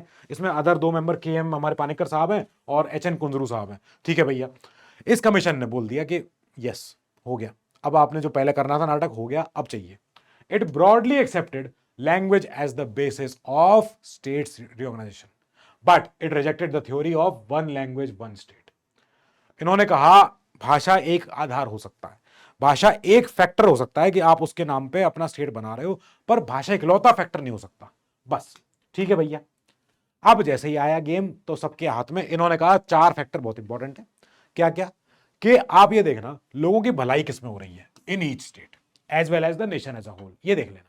ठीक है, आप देखना कि आप उस स्टेट को चला पाओगे कि नहीं। Financial, economic and administrative consideration, ये याद रख लेना स्टेट बनाते समय। Preservation and strengthening of unity and security of the country, ये बहुत इंपॉर्टेंट है। लिंग्विस्टिक एंड कल्चरल होमोजेनिटी, ये बहुत इंपॉर्टेंट है। तो लिंग्विस्टिक एंड कल्चरल होमोजेनिटी एक फैक्टर बन गया। अब कल को ये ना हो जाए जो आज की तारीख में पूरा आसाम है, मतलब उस समय के हिसाब से 1956-53 के हिसाब से जो आसाम जैसा भी था, उस आसाम में कई सारे और प्रांत थे, अरुणाचल था उसमें कई सारे हमारे नागालैंड थे उसमें, मेघालय था उसमें। ये कल को ये लोग कहेंगे और कल को ये लोग निकलते निकलते पहुंच जाए चाइना तक ही कि हम तो चले चाइना में ही जुड़ रहे हैं। तो अब ये जो आंसर था इसका, ये सॉल्व करना था ये क्वेश्चन का। तो अब यहां पे कमीशन ने बोला कि हम कर रहे हैं एबॉलिशन ऑफ 4-फोल्ड क्लासिफिकेशन। जो आपने part A, part B, part C, part D बनवाए हैं, ये बंद कर दो इसको पुराने को, और एक नया क्रिएशन कर दो of 16 states and 3 centrally administrated अपने अपने टेरिटरीज, मतलब यूटी। सिंपल। सरकार ने क्या बोला? सरकार ने बोला एसआरए 1956, और इसमें इन्होंने 7CA कर दिया 1956 वाला। ठीक है भैया। गवर्नमेंट ने इनके फजल अली साहब के कमीशन के कुछ अपने रिकमेंडेशन एक्सेप्ट किए, कुछ माइनर चीजें चेंज कर दी। जैसे क्या? बाय द एसआरए 1956 क्या हुआ, इससे क्या हुआ? Distinction between part A and part B, इनको तो मिक्स कर दिया गया, पार्ट ए पार्ट बी को जोड़ दिया गया, and part C states were abolished. जो पार्ट सी में थे हमारे चीफ कमिश्नर प्रोविंस और हमारे कुछ अदर स्टेट्स, इनको सबको हटा दिया गया। ठीक है भैया। Some of them were merged with adjacent states and some other were designated as UTs. Simple, clean. अब सिंपल हो रहा है। जो 4-फोल्ड क्लासिफिकेशन था उसको हटा के अब मैप थोड़ा ऐसा हो गया है। ये क्लीन मैप है। ये स्टेट्स हो गए, ये सेंट्रली एरियाज हो गए। सेंट्रल एरियाज कौन से उसमें पहले ये इंपॉर्टेंट है। अंडमान निकोबार आज भी यूटी है, दिल्ली आज भी यूटी है, हिमाचल अब नहीं है, लक्षद्वीप, मिनिकॉय, ये अमेंडवी आइलैंड्स ये आज भी यूटी है, मणिपुर, त्रिपुरा आज स्टेट्स हो गए। उस समय ये सारे यूटीज थे। ये सेंट्रल एरिया है, मणिपुर हो गया, त्रिपुरा हो गया। तो आपको जो समय जो ये वाले एरियाज देख रहे हैं, ये राजस्थान हो गया, ये उड़ीसा, अपना वेस्ट बंगाल हो गया, ये हो गया, ये हो गया। तो ये जो एरियाज आपको दिख रहे हैं, दीज एरिया, अब देखो समय पे नॉर्थ ईस्ट को तो भूल ही जा रहे हैं। नॉर्थ ईस्ट आपको यहाँ मैप पे दिख रहा होगा, ये पूरा एक ही है, ये पूरा सा सब आसाम है, पूरा का पूरा आसाम है। अब देखो साहब, आंध्रा, आसाम, बिहार, बॉम्बे, जम्मू कश्मीर, केरला, एमपी, मध्य अपना मद्रास, मैसूर, उड़ीसा, पंजाब, राजस्थान, यूपी, वेस्ट बंगाल, ये तो स्टेट्स खड़े हैं। ठीक है। ये यूटीज में अभी चेंज होगा। बॉम्बे, इसको भी चेंज किया जाएगा। मद्रास, अभी इसको चेंज किया जाएगा। एमपी, अभी इसको चेंज किया जाएगा। पंजाब का है, इसको भी चेंज किया जाएगा। ये सारे स्टेटों में से अभी सारे कुछ चीजें निकलेंगी। एक राजस्थान है जिसमें से चेंजेस नहीं हुए, जैसा स्टेट पहले से था वो अभी भी वैसा ही है। ठीक है भैया। नाउ मैसूर स्टेट, कहां मैसूर स्टेट? अब तो गायब होगा, मैसूर सिटी है खाली, बस। नाउ अब चलते हैं गेम अपने कैसे कैसे आगे बढ़ाए। तो एवोल्यूशन कैसे कैसे हुआ है। ये 47 से 56 का एरिया है, सब बिछड़ा चिथड़ा सा एरिया है। ये आगे बढ़े, थोड़ा सा क्लीन हुआ। सन 50, सन 56, थोड़ा सा मैप दिख रहा है अपने जैसा, ये थोड़ा सा मिलर है। Even after the large scale reorganisation of the states in 1956, तब भी लोगों ने डिमांड करते गए पॉलिटिकल मैप ऑफ इंडिया अपने आप चेंज होता गया। Demand for creation of some more states होता रहा on the basis of language, culture homogeneity, या अपने कुछ भी और खान पान, रहन सहन, ज्योग्राफी हो गया, जो भी चीजें हो गई, लोगों ने अपने आप को अलग मानना शुरू किया कि हम आपके साथ के नहीं है, बात खत्म। For example Maharashtra and Gujarat, इन्होंने कहा 56 में हो गया ये, लाओ अब हमारा नंबर है। Now bilingual state of Bombay तोड़ दिया गया, महाराष्ट्र अलग, गुजरात अलग, into 2 state, Maharashtra for Marathi speaking people and Gujarat for Gujarati speaking people. हो गया भैया, गुजरात हमारा 15वां स्टेट बन गया। लो साहब, कहानी खत्म। अब इधर हमारा दादरा नागर हवेली, ये पैदा हुई छोटी सी पीछे से। तो पोर्टुगीज साहब से पूछा गया, तुम अभी तक यहां तक थे? तुम अभी भी यहीं बैठे हुए थे? पोर्टुगीज बोले, हम तो चुपचाप पहले से ही थे, हमने कुछ बोला ही नहीं आपसे। इंडिया ने कहा, चलो यहां से वापस उल्टे सीधे पांव गए, दिख मत जाना। तो पोर्टुगीज से हमने फिर उसको छीना जीता भैया। Portuguese ruled this territory until 1954। इनसे जीतना पड़ा, लेना पड़ा जाके। इनको बोला कि जाओ अपने वहां पुर्तगाल में, अपने लिस्बन में जाके साइन करो अपने वहां पे कि तुमने छोड़ दिया ये एरिया, तब हम इसको एक्वायर करेंगे। दादरा नागर हवेली, तब हमने उसको लिया अपने पास, ये हमने इसको प्यार से बिठाया। अब भैया ठीक है भैया। तो इधर सब्सिक्वेंटली क्या हुआ दादरा नागर हवेली का? तो administration was carried on till 1961 by administrator. उस समय तक एडमिनिस्ट्रेटर होते थे जो वहीं के लोग बनाते थे। जब इन सब ने जीत लिया, it was converted into a UT by India, और इसमें 10th हम लेके आए संविधान में, हमने इसको अपने साथ बिठा लिया कि लाओ भाई तुम अब यूटी हमारे साथ रहोगे। अब गोवा, दमन एंड दीव, यहां बैठे हैं पोर्तुगीज, ये बोले कि अरे इतना छोड़ देते। इंडिया ने कहा बहुत मारेंगे, अब इतना मारेंगे भूल जाओगे। Now India acquired these 3 territories by police action हुआ, यहाँ प्रॉपर यहाँ फाइट हुई, वॉर हो गई इनके साथ, ये पुर्तगालियों से। ये यहाँ बैठे हैं गोवा में, दादरा नागर हवेली, दमन एंड दीव, तुम अभी तक जा नहीं पा रहे हो, सीधे गए यहां से। अब they were constituted as UT, by the 12th CAA। पहले यूटी थे, गोवा दमन एंड दीव। लेटर 87 में क्या होता है, Goa was conferred a statehood, consequently Daman and Diu was made a अपने सेपरेट यूटी। ठीक है, अब जाके दमन एंड दीव, दादरा नगर हवेली, अब ये एक यूटी मानी जाती है, अब ये एक यूटी है, पहले ये अलग अलग यूटीज थी। चलो साहब, नाउ आगे चले पुडुचेरी। पुडुचेरी के 4 एरियाज है। 4 एरिया कहां पर है, एक यहां पर है केरला में, 2 यहां अपने अपने यहां पर जो तमिलनाडु में है, और एक एरिया इसका आंध्र में है, इधर है। तो ये 4 जगह पुडुचेरी फैली हुई है। टेरिटरी ऑफ पुडुचेरी, ये फ्रेंच एस्टेब्लिशमेंट थी भैया। अब फ्रेंच ने चुपचाप दे दी सलामत, एकदम हाथ जोड़ के कह रहे नेहरू जी बादशाह सलामत, आप ही किए, ले जाओ भैया। नाउ अब जब ये आई हमारे पास, तो पहले इसको हमने एक्वायर टेरिटरी बोला। फ्रांस को बोला अपने जाके संविधान में लिखो, वहां पे अपने जाके पार्लियामेंट से पास कराओ कि तुम्हें छोड़ के जा रहे हो यहाँ पे। ठीक है भैया, जब उन्होंने वहां लिख दिया तो उस ये अपने 62 के बाद, then by the 14th CAA हमने कहा अभी हमारी पहले एक्वायर टेरिटरी थी, अभी बनेगी हमारी यूटी, बात खत्म हो गई। चलो साहब, तो पुडुचेरी, कराईकल, माहे, येनम, जो 4 एरियाज हैं, ये वाला, ये वाला, ये वाला, ये वाला, इन चारों एरियाज को हम अब पुदुचेरी कहते हैं। पहले पौंडीचेरी नाम था, अब जाके इसका नाम पुदुचेरी है, और ये भी यूटी की तरह चलता है। अब चलो साहब, नागालैंड, उधर वहां आग लग गई, उधर असम में, नॉर्थ ईस्ट में। नागालैंड वाले कह रहे हैं कि ये तुमने, अरे तब इधर आओ, कैसे नहीं दोगे। तो जो एरियाज है नागा हिल्स के और तुनसांग एरिया के, इन एरियाज जो पहले आसाम के पार्ट थे, स्टेट ऑफ नागालैंड, हमने इसको पैदा किया, इसको बनाया बाय टेकिंग द ये वाले areas out of the state of Assam, और नागालैंड बन गया उधर ये कोने में, ये रहा टेढ़ा सा। ठीक है, ये बैठा हुआ है। अब this was done to satisfy the demand of hostile Nagas. Hostile Nagas बोल रहा हूं मैं, यहां लड़ाई हुई थी, यहां नागा फोर्सेस की। हाउएवर बिफोर गिविंग नागालैंड, हमने पहले बोला कि ए रुक जाओ यार, तुम इसको 16वां स्टेट दे रहे हो, it was place under the control of governor of Assam. हमने इसको पहले गवर्नर ऑफ आसाम को दिया, तब जाके 2 साल बाद हमने नागालैंड को पैदा होते हुए देखा। चलो साहब, ठीक है, हरियाणा, चंडीगढ़, हिमाचल। अब देखो साहब, पंजाब का एरिया, तो पंजाब उस समय पे बड़ा स्टेट था। मैं आपको अगर पीछे के मैप में दिखाऊं, आपको थोड़ा सा गौर करना पड़ेगा। कहां गया मैप, कौन से मैप पे जाए, ये रहा मैप। तो अगर आप इस मैप को देख पा रहे हो, ये वाला मैप यहां से यहां तक, ठीक है। अब इसमें से इसको थोड़ा जूम कर सकते हैं क्या, अगर जूम कर देंगे तो क्या ही हो जाएगा, ऐसा तो है नहीं ये मैप हमें पीट देगा। हाँ ठीक है ना, थोड़ा जूम कर रहा हूं मैं, और मैं इस मैप पे थोड़ा थोड़ा थोड़ा थोड़ा ऐसे ऐसे ऐसे ऐसे ऐसे ऐसे ऐसे ऐसे ऐसे ऐसे ये बनाऊं। ठीक है, तुम्हें दिख रहा है मैंने क्या किया। अब मैं इसको काले इंक से करता हूं ताकि तुम्हें और अच्छा दिखे, ये वाला एरिया। ठीक है, अब इधर कुछ कुछ और एक कलर लेते हैं जिससे कि थोड़ा सा क्लियर हो जाए मामला। अब मान लो मैं ले रहा हूं लाल, ठीक है, जो ये एरियाज है, सुनना ध्यान से, ये पूरा पंजाब एरिया है, पंजाब, हरियाणा और हिमाचल का कुछ हिस्सा। जो लाल एरिया है वो क्या है, वो हिमाचल की यूटी है। जो लाल एरिया है इधर, वो इस समय हिमाचल HP यूटी है। ठीक है, और ये जो पूरा काला वाला बाउंड्री है, it is called right now, इस समय पे 1956 में, the state of Punjab. Patiala and eastern Punjab states union, ये PEPSU areas were known as Punjab का स्टेट, ये था। तो अब जब हमने कहा इसको तो चेंज करते हैं मालिक, ये तो बड़ा लफड़ा है, तो अब ये इधर पंजाबी कह रहे हैं कि हम तो पंजाबी स्पीकिंग एरिया चाहिए, हमें तो पूरा अपना लैंड चाहिए, अपना पंजाबी लैंड ले लो भैया, दे देंगे। तो ये वाला, अब ये प्रॉब्लम इधर शुरू हो गई। ये प्रॉब्लम जब शुरू हुई, हमने कहा इसको यार सॉल्व करना पड़ेगा, तो करते हैं इसको यार, बैक करें तो अगर कैसे होगा, इसको मैं करना चाह रहा हूं बैक, पूरा का पूरा बैक हो जाएगा, वहीं के वहीं आपके उधर ही लिस्ट में आ जाएगा ये। ठीक है, हाँ आ गया। अब चलो आगे अपने मेन पंजाब पे पैदा करते पंजाब को। नाउ 66 में जो SRA जो हमारा एक्ट था, उस SRA एक्ट ने बोला कि भाई पंजाबियों को भी खुश करो। तो अब क्या होना है, जो स्टेट ऑफ पंजाब है वो bifurcated to create Haryana, the 17th state, and the UT of Chandigarh. UT of Chandigarh क्यों, क्योंकि डिमांड क्या थी, डिमांड थी एक सिख होमलैंड की, दैट इज पंजाबी सूबा, जो कि अकाली दल ने रेज किया था कि हमारा एरिया चाहिए, पंजाब चाहिए हमें, 5 नदियों का एरिया चाहिए। अंडर द हमारे मास्टर तारा सिंह जी थे, ये उस समय काफी ज्यादा, उस समय एग्रेसिव इन्होंने मोमेंटम छेड़ा हुआ था। अब भैया शाह का मिशन आया, जस्टिस शाह थे, तो इस कमीशन में बोला कि दे दो पंजाब का एरिया दे दो, और आप क्या करो, जो हिंदी स्पीकिंग एरिया है उसको अलग से कर दो into the state of Haryana, and जो हिल एरियाज हैं उसको आप दे दो हिमाचल को, विद द एडजॉइनिंग अपने UT of Himachal.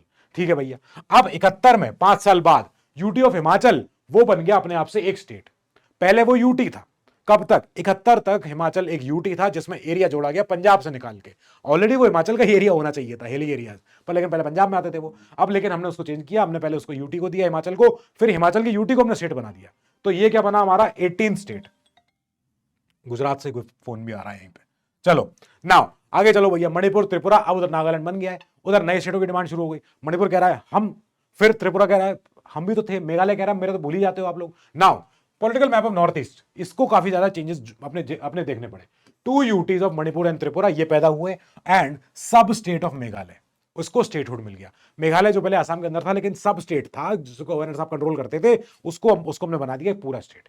And the 2 UTs of Mizoram and Arunachal, उनको हमने अब पैदा कर दिया। अरुणाचल का पहला नाम होता था नेफा, नॉर्थ ईस्ट फ्रंटियर एजेंसी।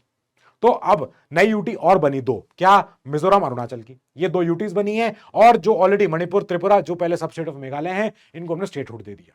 अब UTs of Mizoram and Arunachal, they were also formed out of territories of Assam only. Now with this number क्या हुआ, number of states of the Indian, जो हमारे Indian union, it increase to 21। अभी भी 21 ही हुए, अभी तो 28 पहुंचाने हमें, ठीक है भैया। नाउ सिक्किम, सिक्किम जब आजाद हुए हम, तब क्या था, सिक्किम तो चोग्याल साहब के अंडर था, चोग्याल राजा थे वहां के। अब क्या होता है, 47 हो गया, ब्रिटिश चले गए यहाँ से। हमने कहा सिक्किम तुम्हारा क्या हाल है, सिक्किम ने कहा तुम जानो यार, तुम्हें जो सही लगे। तो हमने क्या करा, भूटान की तरह हमने सिक्किम को अपना प्रोटेक्टोरेट बना लिया। प्रोटेक्टोरेट कि तुम हमारे साथ रहना, इंडिया तुम्हारा डिफेंस, एक्सटर्नल अफेयर्स और कम्युनिकेशन देख लेगा, ठीक है, जैसे भूटान का देखते हैं हम।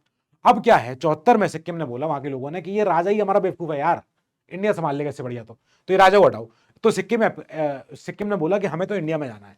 अब इसके बाद हमने कहा, इस समय इंदिरा गांधी जी थी, इंदिरा गांधी ने कहा कि अगर कुछ तुम्हारा बाद में प्लान चेंज हुआ तो सिक्किम ने कहा नहीं होगा, नहीं पक्का नहीं होगा। तो हमने कहा सुनो पहले, तो 35वां संविधान में संशोधन कर दे रहे हैं तुम्हारे लिए, एंड क्या होगा, एक न्यू क्लास ऑफ स्टेटहुड दिया जा रहा है, किसको, हमारे सिक्किम को, by conferring on Sikkim the status of an associate state. इसको बना दिया हमने एसोसिएट स्टेट। अभी तुम सब स्टेट नहीं हो, अभी तुम यूटी नहीं हो, अभी तुम एसोसिएट स्टेट हो, तुम बस साथ में ही हो हमारे, लेकिन पूरे नहीं हो साथ में। पता चला तुम्हारा मन बदल जाए तो। नाउ इन अ रेफरेंडम, 75 में रेफरेंडम हुआ इनके यहाँ पे, लोगों ने कहा कि चोग्याल को भगाओ यहाँ से, नहीं चाहिए ये, और सिक्किम को पूरा पूरा इंटीग्रल पार्ट बनाओ इंडिया का। हमने कहा इंदिरा गांधी जी ने कर रही है तुम्हारे लिए, कर देंगे, रुक जाओ। तो कॉन्सिक्वेंटली 36वां संशोधन होता है, and to make Sikkim a full fledged state. ये हमारा 22वां स्टेट बन गया, रेडी हो गया ये। तो ये भी हमारे साथ बैठने लग गया साथ में हमारे। नाउ मिजोरम अरुणाचल जो पहले यूटीज थे, अब उन्होंने कहा ओ हम भी स्टेट है पूरे पूरे। तो Arunachal had also been a UT from 1972 only. इधर क्या होता है, UT of Mizoram was conferred the status of full state. कब अपने जब ये एमओयू साइन हुआ था, मिजोरम पीस अकॉर्ड हुआ था, ये ठीक है भैया, दे दिया गया इनको, between central government, Mizo national front, ending the 2 decade old insurgency. जैसी नागालैंड में लड़ाई हुई थी ऐसे यहां भी हुई थी। अब स्टेट ऑफ गोवा, पैरेलल वहां साउथ से, was created by separating the territory of Goa and Daman and Diu and अपने ये वाले एरिया। तो ठीक है भैया, गोवा को अपने प्रॉपर स्टेट एक बना के सामने पैदा करके बिठा दिया कि तुम बैठे रहना यहाँ पे। चलो भैया, अब गोवा अपना काम धाम कर रहा है, अपना संभाल रहा है। अब इधर सन 2000 आ चुका है, 2-3 नए स्टेट और कह रहे हैं, तब से हम तो अलग होना थे। एमपी से छत्तीसगढ़ हो गया अलग, यूपी से उत्तराखंड हो गया अलग, और बिहार से झारखंड हो गया अलग, तीनों अलग हो गए। ठीक है जी, ये बिकेम हमारे 26, 27, 28वें स्टेट हमारे। तो ये निकल के इधर बैठ के, यूपी से उत्तराखंड गया, एमपी से छत्तीसगढ़ गया, बिहार से झारखंड गया, ये तीनों हमारे इधर रीजन बन के रेडी बैठे हैं। चलो साहब, अब तेलंगाना, जिनकी डिमांड बहुत पहले से थी कि हैदराबाद का एरिया हमारा ज्यादा है, पैसे वाला है, ये रायलसीमा एरिया बेकार है, वो वाइजैक का एरिया बेकार है, हम हैदराबादी, हम पूरे तेलुगु प्रॉपर हैं, ये हैं। ठीक है भैया, तो तेलुगु का जो तो भाई तेलुगु स्पीकिंग जो ऑलरेडी आंध्रा बना था बिकॉज ऑफ द लैंग्वेज, अब उसी लैंग्वेज के बोलने वाले लोग कह रहे हैं नहीं, हम हैदराबाद वाले अलग है, हमें डिफरेंट रहना है तुमसे। It was carved out of the territories of Andhra Pradesh, इनको अलग कर दिया गया। नाउ एसआरए 1956, जिसकी वजह से क्या हुआ था, तेलुगु स्पीकिंग एरियाज को हमने मर्ज किया था of Hyderabad as well as Madras state, जिसकी वजह से हमने आंध्र को पैदा किया था। अब वही एरिया कह रहे नहीं, हम आंध्र से भी अच्छे हैं, ज्यादा बढ़िया वाले हैं। तो अब अगेन आंध्र का अगेन से एक और एक्ट आता है, रिनोवेशन एक्ट ऑफ 2014। इसकी वजह से क्या पैदा हुआ, अपना 2 सेपरेट स्टेट्स पैदा हुए, वो है आंध्र प्रदेश और तेलंगाना। तो ये थी हमारी एक लास्ट डिमांड, ये लास्ट डिमांड थी। अब हमने एक स्टेट को बेचारे को चुपचाप से तोड़ दिया, वो क्या है, जम्मू कश्मीर। तो जम्मू कश्मीर 2019 तक एक हमारा अर्स्टवाइल एक स्टेट था, जिसके पास अपना खुद से अपना संविधान था, अपना खुद का अपना कुछ भी, उनके पास रूल्स वूल्स नहीं चलते थे वहां पे, और उनके पूरा अपना आर्टिकल 370 की वजह से वहां फुल पावर थी। 2019 में क्या होता है, एक स्पेशल ऑर्डर आता है, इट वॉज, ये जो स्पेशल स्टेटस था उसको अबॉलिश कर दिया गया। ऑर्डर का नाम क्या है? द कॉन्स्टिट्यूशन ऑर्डर, बस। The constitution application to Jammu Kashmir order 2019, बस। This order superseded the earlier जो ऑर्डर हुआ था पहले का 1954 का, ठीक है। नाउ फर्दर जम्मू कश्मीर में क्या होता है? Jammu and Kashmir organisation act of हमारा 2019, इसी एक्ट ने बाइफरकेट किया इस स्टेट को दो यूटीज में। इनमें से एक यूटी के पास विधानसभा है, एक के पास नहीं है। जम्मू कश्मीर के पास विधानसभा है, लद्दाख के पास विधानसभा नहीं है। 10 नंबर ऑफ हमारे स्टेट्स यूटीज कितने पहुंच गए? हमारे 14 से एंड 6 से, यहां से सबसे, तो जो पहले हमारे 14 और 6 चल रहे थे हमारे, अब जाके बढ़ते बढ़ते वो 28 और 9 हमारे पहुंचते गए, ठीक है भैया। फिर आता है हमारा डेवलपमेंट बोर्ड्स और ऑटोनोमस काउंसिल्स। ये कुछ एरियाज हैं, स्पेशल एरियाज हैं। क्या क्या नाम लिखे हैं इनके? ये नाम लिखे हैं LAHDC कारगिल। तो ये कारगिल का वो एरिया है जो यहाँ का ऑटोनोमस बॉडी है, छोटी सी area, Ladakh area hill development council इसका नाम है। अब नॉर्थ ईस्ट में गोरखालैंड टेरिटोरियल एडमिनिस्ट्रेशन, ये सिक्किम का एरिया हो गया। फिर बोडोलैंड का एरिया हो गया असम में। फिर इसके बाद कार्बी आंगलोंग हो गया। फिर नॉर्थ कचार हिल्स हो गया। फिर सादर हिल्स ऑटोनोमस डिस्ट्रिक्ट काउंसिल हो गया। फिर चाकमा एडीसी, अपना अपना लाई एडीसी, अपना मारा एडीसी, फिर अपना त्रिपुरा एडीसी, फिर गारो हिल्स, जैंतिया हिल्स, खासी हिल्स, फिर इधर विदर्भ में है, फिर मराठवाड़ा में है, हैदराबाद कर्नाटका है, ये सौराष्ट्र हो गया हमारा, कच्छ हो गया हमारा। ये डेवलपमेंट बोर्ड्स हैं, यानी कि ये वो सेंसिटिव एरियाज हैं, वो लोकल एरियाज हैं जहां पे इन एरियाज में ट्राइबल्स रहते हैं, कुछ लोग स्पेशल लोग, इकोसिस्टम है यहाँ पे, तो हम इनको अलग से ट्रीट करते हैं। इनके लिए अलग से कुछ कुछ एरियाज बने हुए हैं और वो एरियाज यही लोग, यहीं के लोग गवर्न करते हैं, स्पेशल एरियाज है। 5th schedule, 6th schedule areas, इन्हीं को बोला जाता है, ठीक है। ये था हमारा चैप्टर जिसमें हमने पढ़ा क्या? प्रिएम्बल और यूनियन और उसकी टेरिटरीज, बस। So with that I take your leave and मिलते हैं आपसे नेक्स्ट क्लास में। Till then you keep studying, stay safe, good luck.